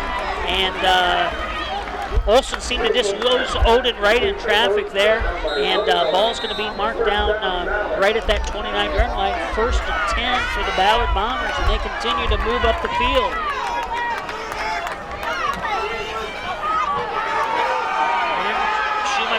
Back to pass.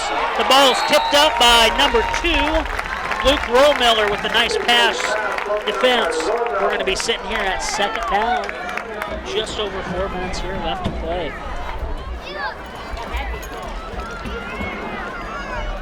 And Schubach has great control of this offense. Looks so comfortable there, back in shotgun, and really has had a strong ability to find the open receiver and stay out of harm's way just long enough with that Webster. And he's going to keep, Schubach's going to keep, and he's made a couple of defenders miss, 3 defenders miss, and finally brought down by Rollmiller.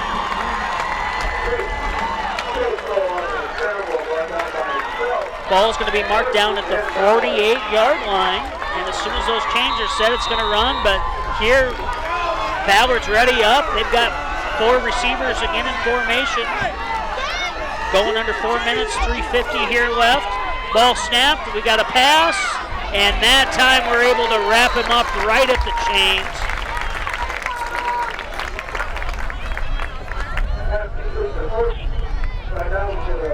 Great tackle again there by Rollmiller.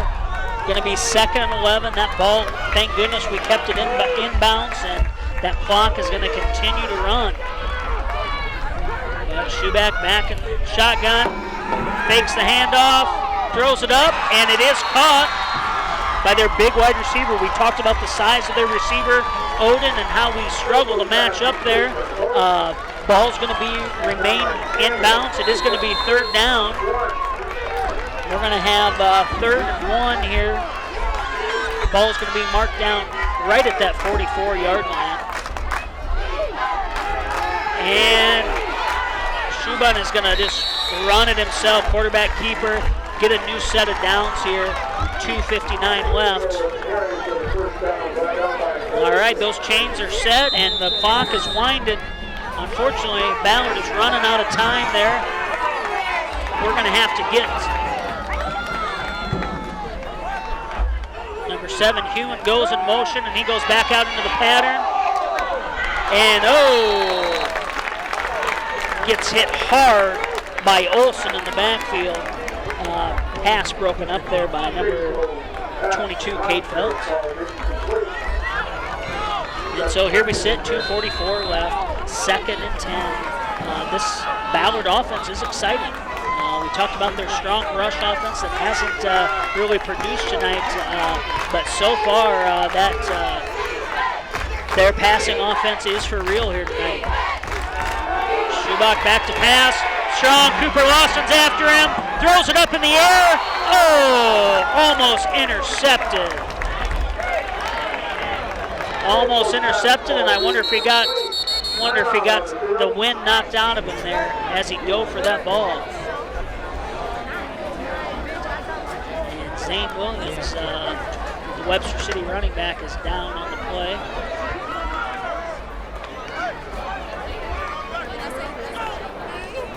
And he's popping right back up. Just got the wind knocked out of him there. He was diving, and unfortunately I think that ball just hit him right there in the rib as he was diving for that ball. And so here we go, 2:36 left. It's going to be 3rd down and 10. Ball's on the 39-yard line. Ballard still has 2 timeouts here, down 10 points. How is this Webster City defense going to respond? How are they going to hold up? The crowd here is asking for defense, and we're going to see what type of a defensive stand we can get here from the Webster City Lynx. Schubach again takes it, and number 7, Hewen's got it, and he goes around in. He's caused a lot of trouble tonight, Hewan has, but unfortunately there he's brought down by the Webster City Lynx. The ball's going to be at the 36-yard line, brought down by Johnson. We're going to be sitting at 4th and 7. Clock's running under 2 minutes here, and see what the Ballard Bombers have up their sleeve here. Drops back to pass. It is that middle screen to Hewan, and the tackle is made. It's going to be very close, very close. All depends on that spot. Great tackle by Rollmiller. And they are going to stop. They're going to stop the clock for a measurement. Gave them a pretty good spot over there.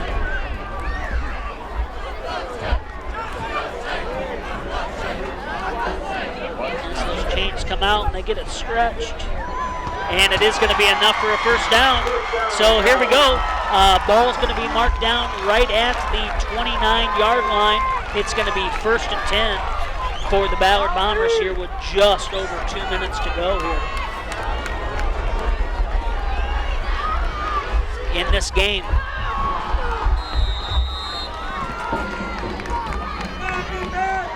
Schuman's got 4 receivers. One comes back in to formation.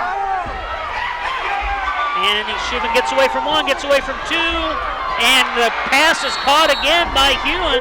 He's been able to just divert that pass rush and get out of the way, rolling to the right, and throws a nice ball as he moves from left to right here. And so here we go. The clock does continue to run. 1st and 10. Ball's on the 12-yard line.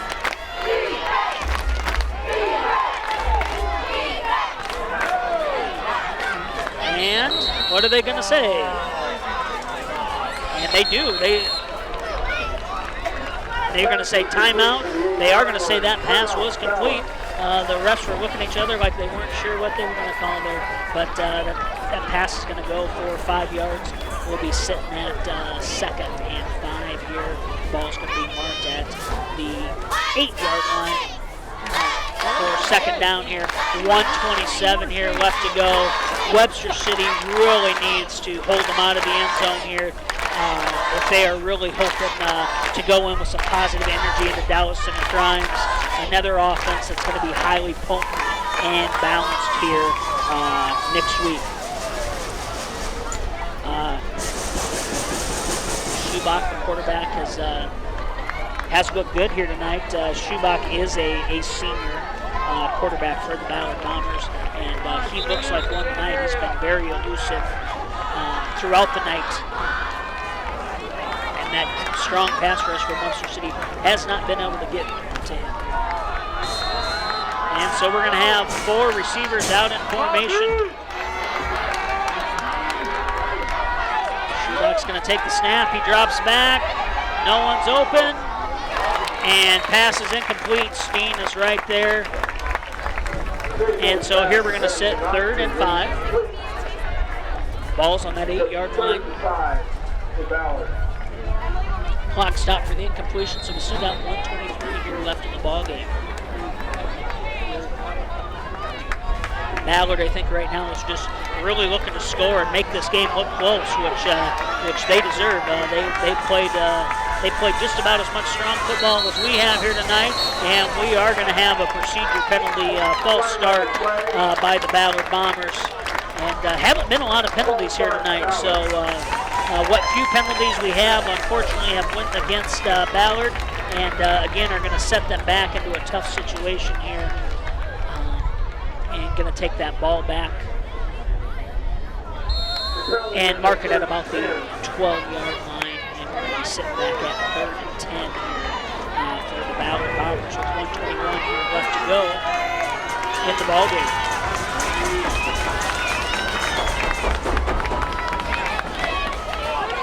It's going to be a give up the middle, and again, Knopfsberger just has not had any luck with that rushing attack. Those Bombers are going to take the last timeout that they have here. They're going to be sitting at 4th down. They're going to be right at 10 yards to go here, sitting at that 13-yard line on 4th and 10 here. Knopfsberger hasn't had any luck running here tonight against the Webster City Lynx. Unfortunately, that passing offense of the Bombers has been a bright spot. That has been an Achilles heel of the Webster City Lynx defense throughout the year. And something that we're going to have to get shored up here next week before we go up against Dallas Undergrounds, which is really we're looking at how are we going to sit. Only 2 teams this year from each district are going to make it into the state playoffs. They're going down from 32 teams down to 16 teams in the state playoff system, so you got to be 1 or 2 in that district play if you're looking to get in. And with Boone rated number 10, Webster City number 6, and Dallas Center Grimes number 2, only 2 of those teams are getting in. So they're going to go for the field goal here on 4th down. Kick is up, but it is no good. It is wide to the right. But we've got a penalty running into the kicker on the play.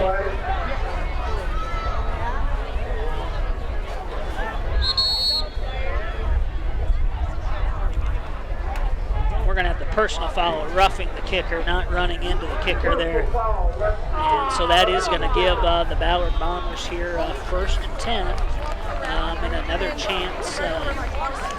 chance here to score a touchdown here with a minute left.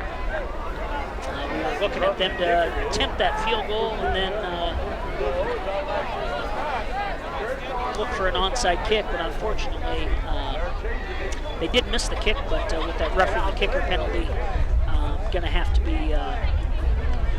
be looking to go back on defense here, and defense is going to have to look to hold, as it's going to be 1st and 6 on the 6-yard line as that kicker gets back up, and everyone gives him a round of applause as he goes off the field.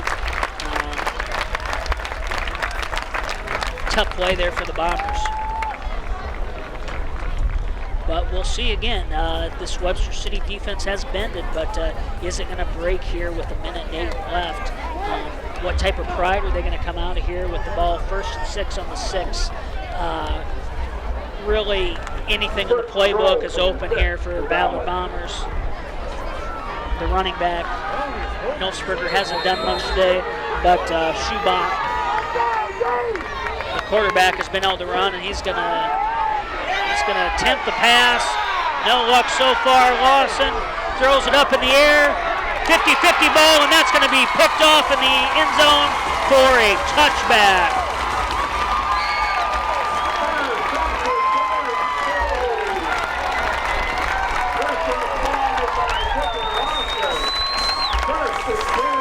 Pressure applied by Cooper Lawson there to make the errant pass, and Dylan Steen, the spin back, saves it for the Lynx on that interception. Ball's going to come out here, be marked down right at the 20-yard line. 58 seconds left, and all the Lynx have to do is go into victory formation here to win the game. So again, bend, don't break by the Webster City defense. Finishing the game here on a strong note. Steen on the keep. And that clock's going to run. We're going to have to run one more play here, likely in the game here tonight.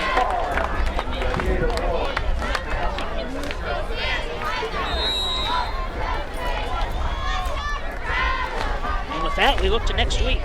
Next week, Webster City, the 6th-ranked team currently in the state, is going to go up against Dallas Center Grimes, the number 2-ranked team in the state in Grimes. And so we're going to need a big crowd from Webster City there to cheer on the Lynx, as that is going to be a tough game. And with that kneel down, that is going to be the final play of the game. Final score, Webster City 37 and Ballard 27. Some bright spots on that Webster City team tonight on offense, and some bright spots on defense as well. So looking forward to a great rest of the season here as the team goes to 5-0. And congratulations to being 3-0 in the district as well. So best of luck to Webster City the rest of the season, and to the Ballard Bombers, who have some bright spots there as well as they fall to 1-4 on the season and 1-2 in district play.